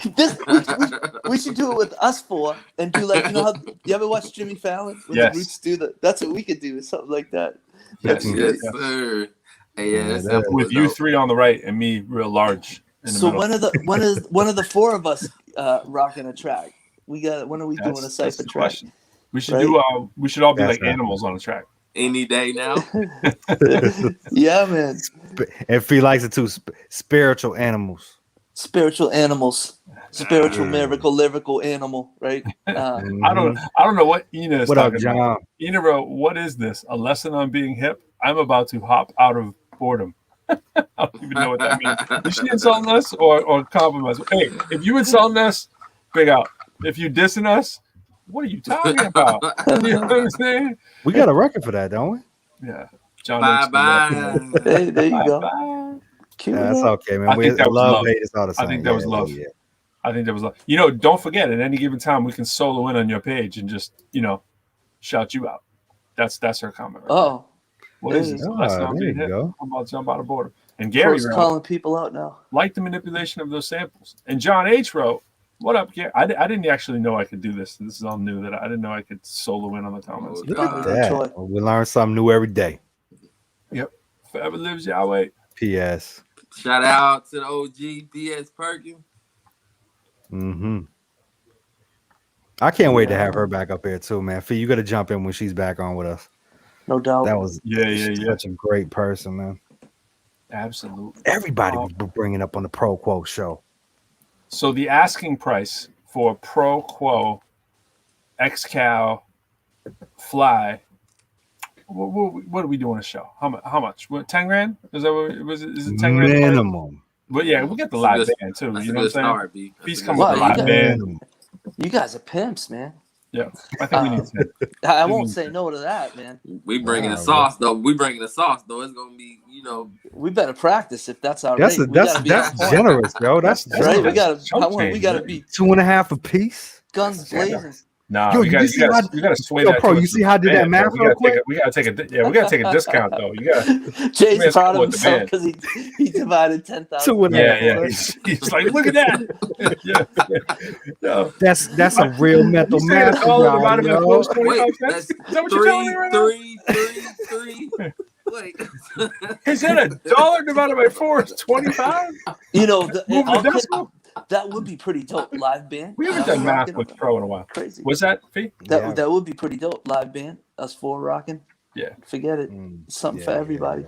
Man, let's do it. I need an excuse to come to Boston, man. Please give me one. Yeah, come on up, man. Come on up. You really need one? You don't need an excuse. I don't.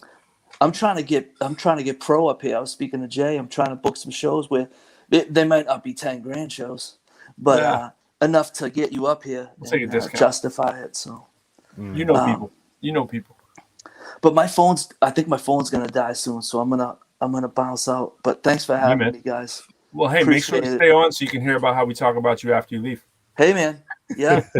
I don't want nothing to do with that, Fee. I don't want my name. Thank you, Fly. Thank you, man. That's how they get people. Always a pleasure, man. Yeah, man. No, I'm saying that's how you get people to tune in. You better tune in, or we're gonna talk about you. Absolutely. But seriously, man, thank you. It was an honor to rock with y'all. So, man, I've been waiting for this moment for so long, and what is that sound? Definitely very happy that you came up here. Someone's making spitting out money at the money machine. That's the sound of a money machine. Yo, hey, that's it. All right, we appreciate you, Fee. And Fee's up here. That's crazy. Crazy. Yeah, man. We're gonna have you back up soon, man, and I'll be talking to you anyway. All right, thanks, fellas. Appreciate it. Peace out, brother. All right, Peace. Peace. Fee. Yeah. That's my The man right OG, there. man. Listen, man. Y'all know I really broke my neck, man. I ain't want to miss Phoebe. Yeah. Yes, sir. Yes, sir. I ain't want to miss Phoebe. Yes, sir. The history, man. That history is just I incredible, did not man. want to miss Phoebe, man. He had some. I should have went downstairs and got some of my stuff, man. He was coming up with all kinds of gems, all kinds of stuff. I'm looking in the drawer right now. I'm like, I think I got some stuff for him too that he doesn't even know. But I honestly can't believe, as the overlord, you allow somebody to outdo you. Like, I couldn't believe. I just knew. I mean, I let it slide with him. When you went out, man, your camera went blank for a second. I'm like, yeah, he gonna get that box. That's what I was thinking. That's what I was thinking. He's the originator, man. He's the originator. He can do that. He can do that stuff. Wifey making me laugh over here, bro. Remember I told you she come out here, she eat chips, make all this noise.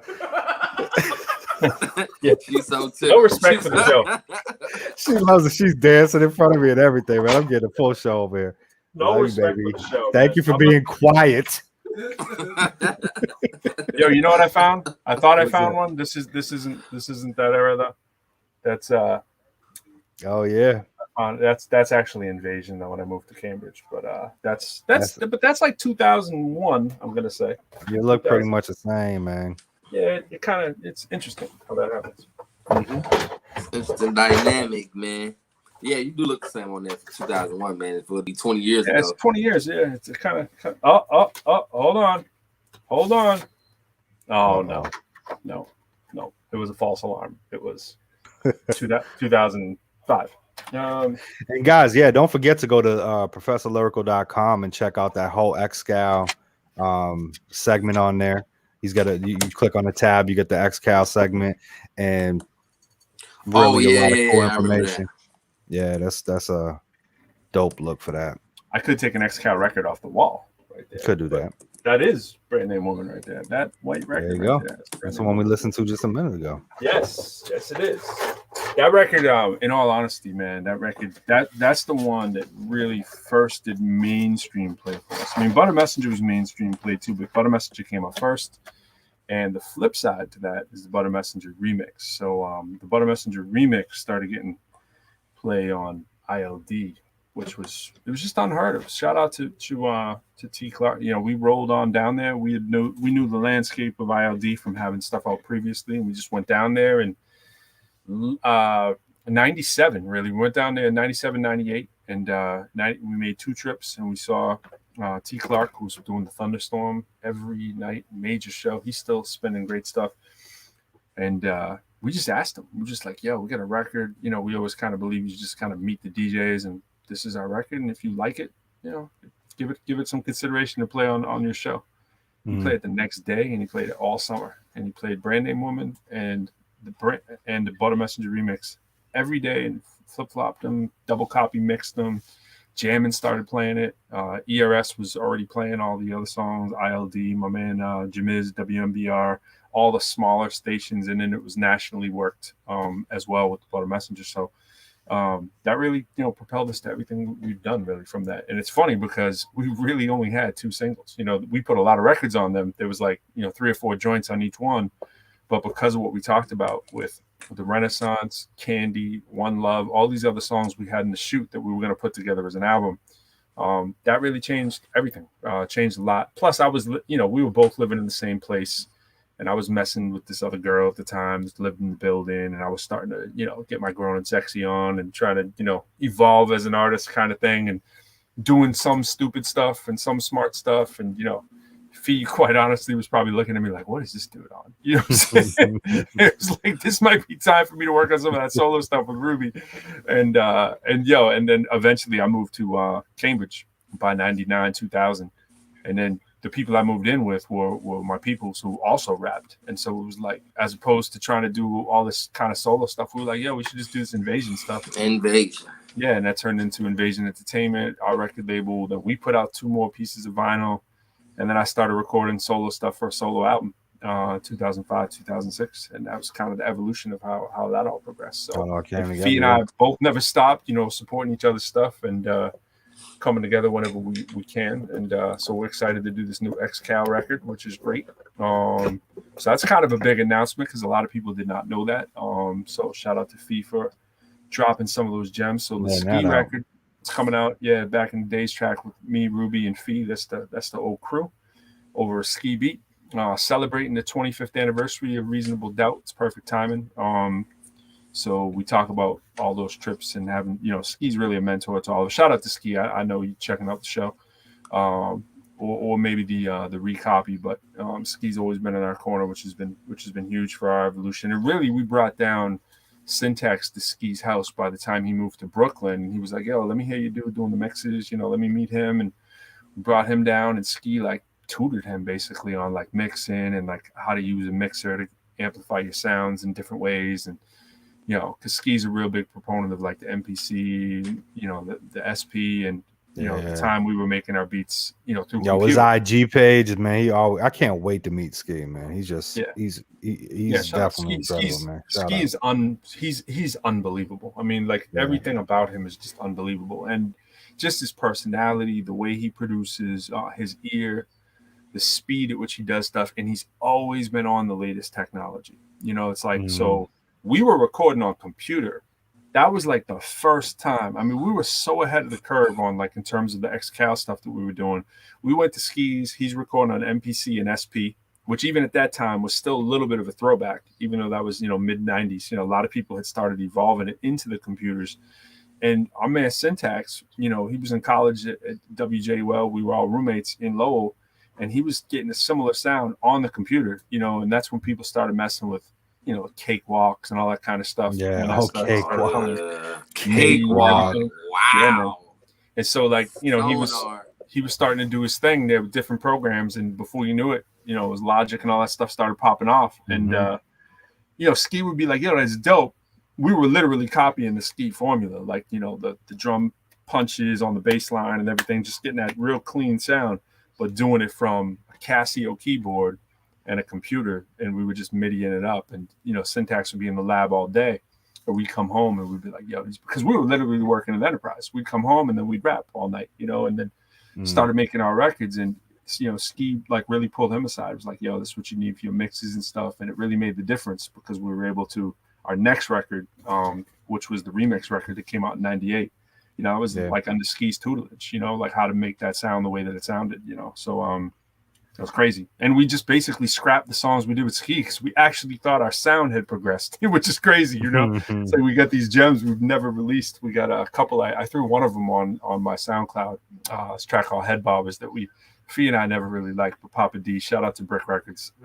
We take Papa D down to there to meet Ski and Jay-Z and all that stuff. And Papa D was like, oh my God, like, this is crazy. And we made that track. And he's like, you got to put that out tomorrow.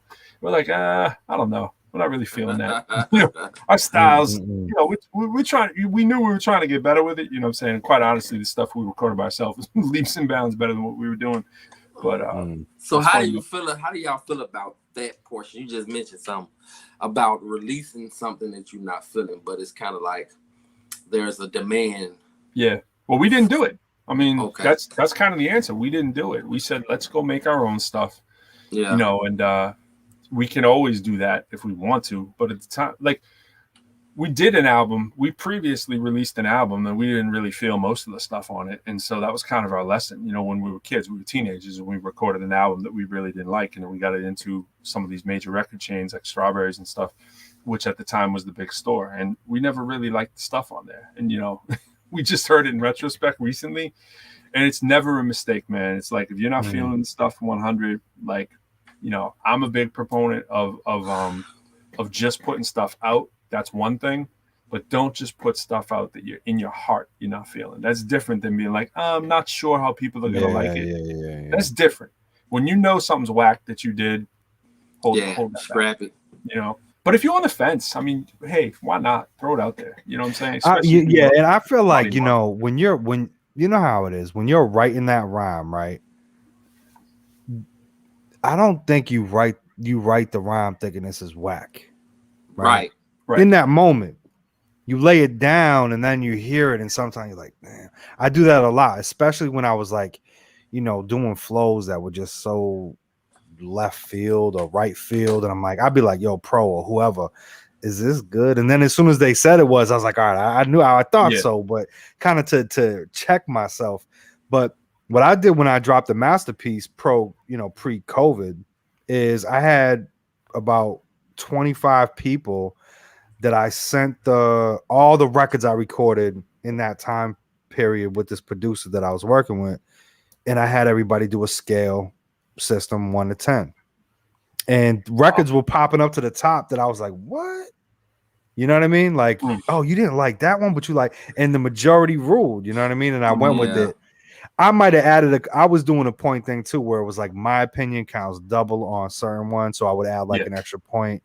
But even that wasn't like, some of these were like ranked like 17-point different. You know what I mean? Yeah. So that's one way to also do it, is you got enough people in your circle that you could trust as listeners and fans to say, let me rate your stuff. You know what I mean? And that worked out for me. Well, I think the other thing too is that, to Fly's question, is that, you know, we all talk about having yes men in our corner. I mean, if you inside know that what you wrote was just not that hot, and then like 5 people can gas you out of it, that's what happens sometimes. Like you let someone hear it, like, yo, that's dope, you're crazy, you should put that out, you know. And we didn't do that. You know, we didn't do that. Like Papa D was literally doing that to us, and we were like, and you know, I'm kind of happy because that track really isn't that track. I mean, we just threw it on SoundCloud, and it's like, there's probably a reason only 25 people have heard it when other songs have hundreds of thousands of plays. You know, it's like the track's cool. Ski made a dope beat. You know, it's on. I'll let y'all hear like 20 seconds of it. Check it out. Not the whole thing. We were being kind of silly on the track, so see if I can find it. This might take a second. I wanted y'all to kind of elaborate on that, because you know, you got aspiring artists, you know, who of course obviously get to hear information like this, and we've all remember being in that position when we were starting out, or just not necessarily sure, especially when you hadn't really gained any, you know, mainstream success. So it's easy to question yourself often. Yeah. And you know, just want to be just reassure people that sometimes you can be good and still not make stuff that's good. Yeah, no doubt. Yeah. You know let me let you hear a piece of this. There you go.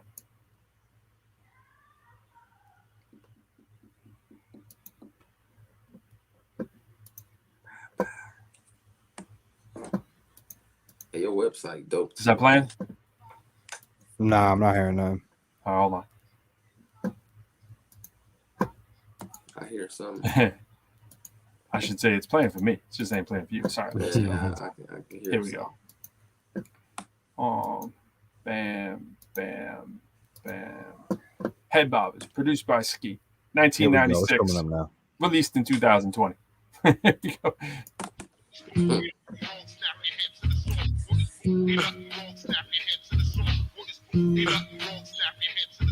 Head bobbers, you know you want it. Bob your head bobbers, you know you want it. Bob your head bobbers, you know you want it. Bob your head. The funk that lies within me starts to surface like the trash as I blast past the critics and the cynics. Now I laugh. What you gonna do when I come for your posse? Got your fucking grill before I steal your whole hibachi. Just watch me, let Rocky make you bob and read your head, cause like a cheat is jerking off. I come correct, yes, it is the X Caliber, travel, a rhyme battle, and that'll to bust your melon like Gallagher. It's Caliber now, wait. Check out the flow, rip the stage, pick up the mic, and then I steal the whole showing skills for real. Hip-hop is what we feel. My lyrics will be the sword, my mantle, the shield. 24/7, he does this all the time. Instinctive, lyrical, and I'm not even trying to rhyme. So check this style out here, lose you in the beat. Now watch my vocals disappear. Head bobbers, you know you bob your head bobbers, you know you bob your head bobbers, you know you bob your head. Head bobbers, you know you bob your head bobbers. You know what I'm saying? You get the idea. There was no lyrical mastery going on right now. Hey man, that was not a lot of fun. That was not as bad as you was making it seem. Well, yeah, it wasn't as good as what we were making though. I mean, we made the Renaissance, like that song, the Renaissance, we made like, you know, a few months after that. Hey, that sample on there was dope, man. Oh yeah, the beat's crazy. Yeah. We just didn't come with the right. We just rolled down there. We're like, yo, let's just throw some rhymes on there, whatever, just because we're feeling the beat. And then we never really polished it, you know. And the thing is like, we get down there, we'd be all right, let's work on the next track. We feel on the next beat, you know. And one of the beats was literally no, pro. I probably would have been gassing you, man. Like, y'all need to go and drop that. Yeah, that's cold. Yeah. We, one of the joints we did with him we really like was called Pay Your Dues. I really like. We should have put that out. We still could. You know what I'm saying? We got that somewhere. Half the thing is we're so disorganized with some of our stuff. We're like, where is that? We still don't know. We got like briefcases of like DAT tapes and stuff, and we're like, yo, we don't have a DAT player. I'm not sure what's on that, But yeah, Ski was like, yeah. So that's him doing a little ad-lib. Well, I mean, and kind of going full circle to what we was just talking about to bring this record up. It's like, again, the artist's opinion is probably the most important, of course, right? But when you're first starting out, some people just start off like incredible. Like my man Rick, right? I never heard that boy on anything that was like you didn't body it. You know what I'm saying? Like me, you go back in my timeline, yo, I was horrible. Yeah, me too. Yeah, in the beginning. You know what I mean? Like horrible. Rick, when he first started, he spit. It was like second nature. So I mean, for the aspiring artist and the young person or even older, it doesn't matter. Whenever you're trying to start, just know that there's usually a pretty long time, like a 5 to 10 year process to get to that point, but again, unless you just have that natural ability to just, and the other thing is like, I was talking about the ratio of producers. I'll say like, what's the ratio of hot beats to the beats they make? Like our ratio was whack at the time. Like that song, like the next bars that I start with when the beat comes back, I mean, this is literally what I say. I'm mad fat like a pissed off pig, so don't you fret. All my rivals play like five and all go west. Yes will be the answer if the questions can I get over, because Lord Plord rip shop like Chuck D in Arizona. I mean, like that's just so blah blah blah. But I'm saying it like I'm saying something. I'm like, yo, I'm mad fat like a pissed off pig, so don't you fat. All my rivals playing like five and all go west. That yes like will be the answer if the question can I get over, because Lord Plord rip shop like Chuck D in Arizona. You know what I mean? It's like, what the hell are we talking about? That'd have been the track that go crazy. Right.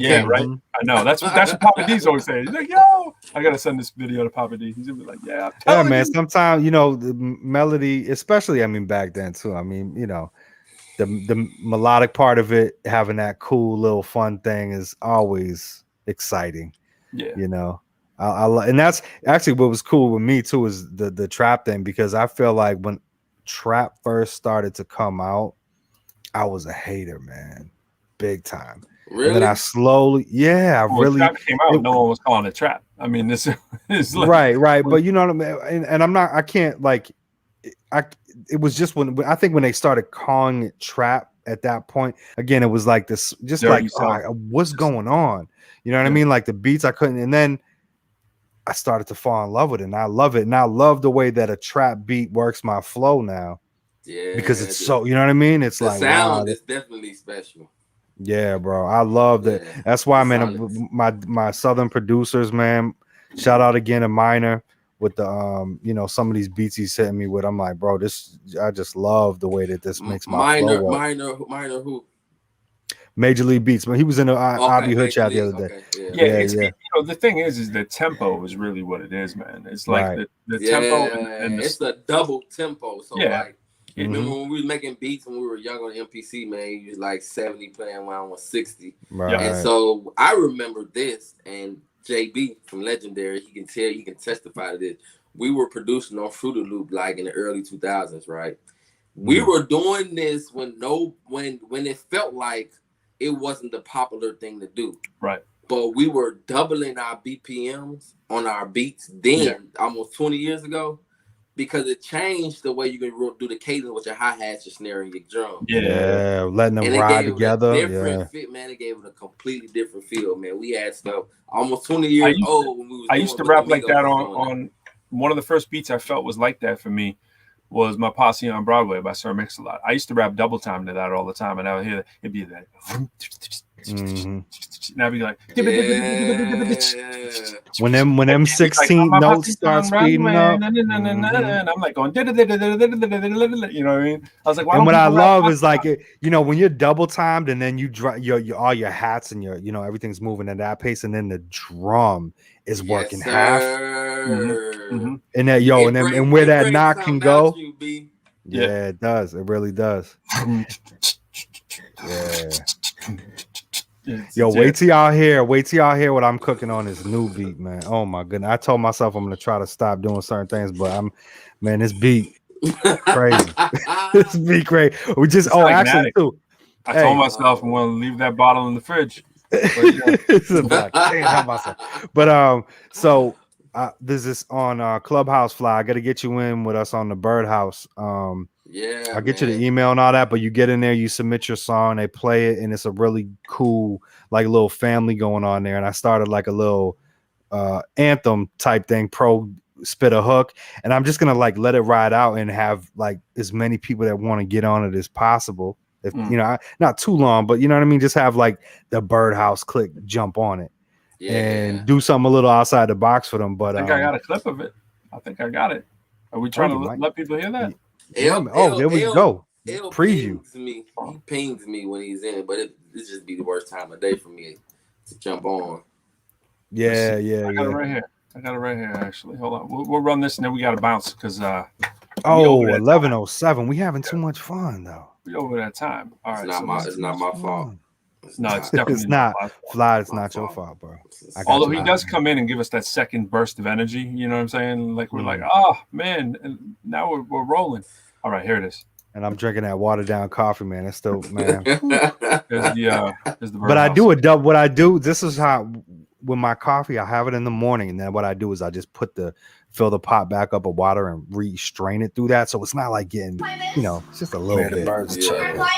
No, here it is. In real life, we putting COVID all up in the mix, man. I don't even know what you're talking about. Home studio on Real Effect. We in the kitchen, cooking, chirping. Birdhouse. The birds chirping, yo, we going out. My words working, now we flying routes. Curb purchase, got these bands raining over droughts. My team surface flights land in LA from MA. That's the Birdhouse. This cat and mouse game got my scopes all on change. When it's all changed, got the house named off for short change. My shorty's blouse game on some Louis booty. All my ladies queens plant the work, sowing seeds every birth. Any means, any turf, we the best regime. In the sky, we the greenest smoke, nah I mean? Hocus poke, everything supreme. Lead a cloak, hard to fake the same. Birdhouse. You know I fly to the Birdhouse. Every time I rhyme, put the word out. On the street, no beef like a vegan. Y'all really gonna give me no reason. Y'all know I fly to the Birdhouse. Every time I rhyme, put the word out. On the street, no beef like a vegan. Y'all really gonna give me no reason. Y'all know I fly to the Birdhouse. Every time I rhyme, put the word out. On the street, no beef like a vegan. Y'all really gonna give me no reason. Y'all know I fly to the Birdhouse. Every time I rhyme, put the word out. On the street, no beef like a vegan. Y'all really gonna give me no reason. Yeah. Weigh that out. Birdhouse. You know I fly to the Birdhouse. Every time I rhyme, put the word out. On the street, no beef like a vegan. Y'all really gonna give me no reason. Y'all know I fly to the Birdhouse. Every time I rhyme, put the word out. On the street, no beef like a vegan. Y'all really gonna give me no reason. I love that snare right in there too, man. Birdhouse. Yeah, so that's a fun record, man. That's a fun record. Look, Birdhouse. Again, that double tempo. No, all right, so we got to fly out here. But what was that? There was one thing that you were supposed to do. Fly out of here. You talking about the unofficial? Yes, official? I am, sir. Yeah, you're right. It's very unofficial. Well, let me change this right here, and fly. We flying out of you, baby. I know you want to come to Boston, but I can't wait to go to Mississippi, man. Man, come on down, B. Yeah, we show you some of this. We show you some of that good old Southern hospitality. Oh, let me show you. Let me show you something that really, it's like we know in these times it's important, but I really want to make the pitch here. I want to make the pitch clear. I mean, it's time. Purell has really come into its age, and if you don't have a bottle currently right now, I mean, I don't really know what you're waiting for. It's this small. It's this convenient. It can be in your glove compartment. My wife tells me all the time, do you have that Purell? You know what I mean? Right in the glove compartment. Because, the little one's not, they can't vaccinate the little ones. You know what I mean? So you just need that little handy Purell. You have it right at your office. It's a good habit anyways. It's not even about COVID. Purell, baby. Unofficial. And I left with bad spelling like last week. We were really trying to brand the unofficial sponsor with the awful text, because you know how that went down last week with 3M. You remember how that went down. So I might have to leave it badly spelled every week because it makes it. I like it like that because now we're saying it's the most unofficial. This is just unofficial sponsor. But it could be spelled right with a little hookup. You know what I mean? We might have to throw the Cash App out there and let them know what they need to do. You know what I'm saying? Because it's 2 times sanitizing strength. I just want to, the official sponsor spelled because Fly, that finger got messed up because of 3M right there, man. 3M got the stitches out. 3M, man. It's very unofficial still for 3M. Right. So, you know what I'm saying? It's like Young Gotti, rake it up. Not like that though. Yo, I think we out of here. Hey, we out of here, boys. I'm gonna check out my man Ding on Clubhouse. I think he's doing his thing still. Oh yeah, go freestyle, man. I'm gonna go to bed though. So hold up, one last thing. There might be a possibility that coming up soon to an area near you, I'm gonna have every other Saturday off. Whoa. I went from working 7 days a week at the post office to 6. I was working 7 days. Dude, I was working like 52 days in a row, day off. You know what I mean? And then I went from that to 6 days a week. So I'm like, it's cool, but getting that Saturday possibly every other Saturday, we're gonna be able to chill, and I'll be able to go into that room with you. But right now, I'm going to the room to go to bed. Yes. People don't know your dedication, man. People don't realize that you got to do that. You know? Yeah, you gotta make it work. Like me and Fly, that we don't know that world. No, B. My 7 days a week. Days be, I pray to the good Lord are behind me forevermore. You feel me? Mm-hmm. Hey man, it's admirable to do what you do, man. You know what's funny? My stepdad, it's admirable. You guys working 12 months a year too. That's admirable. I want to throw that out there. So my father, Amazon. My father-in-law, he's older, right? So he's a little old school. So he's used to like specific postal service schedules. So when we were out working on the fence, that was in a video, the post office, the postal carrier pulled up on a Sunday. He couldn't believe it. He was like, man, he completely thought it was a different day of the week. Like it threw his whole it threw him off. Wow. Like all my 65 years, I never seen the post on a Sunday. I'm like, man, they getting it in. Yo, let me tell you this. When I first started, last story, and then I'm gonna jump. I first started, right, and then we were doing it when Amazon like first kicked into action, and we was taking 100% of it, basically. I was a rookie there.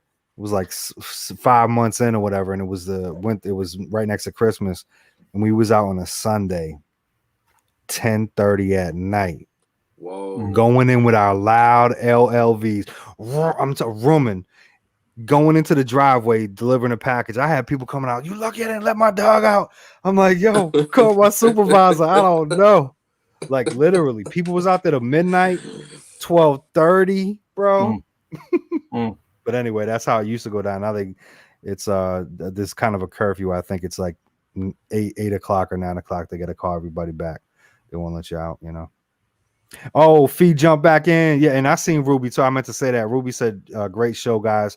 Ruby, good job for you too, getting on that that Juneteenth show and performance. I know it was great. I got to see a little bit of that. Make sure you check Ruby out. And Bill Fee, thanks for having me, gentlemen.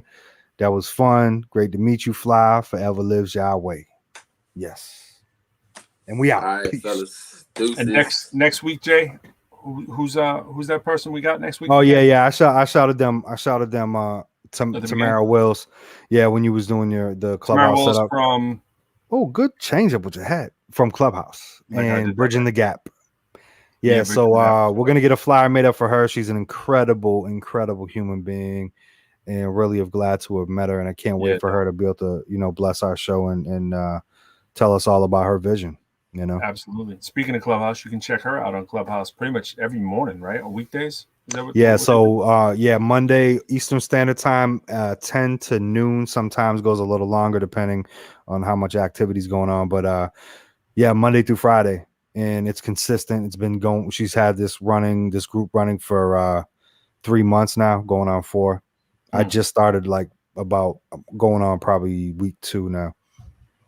But man, really, really cool cool queen. Yeah, man. Surrounded by a bunch of other kings and queens, so you can't go wrong with that, man. And until next week, go Suns, go Atlanta Hawks. I'm pulling for y'all, but I don't know if we're gonna see it happen. But let's see what happens. We'll see you next week, y'all. Yeah, for sure. Peace out, y'all. Thanks for tuning in. Peace.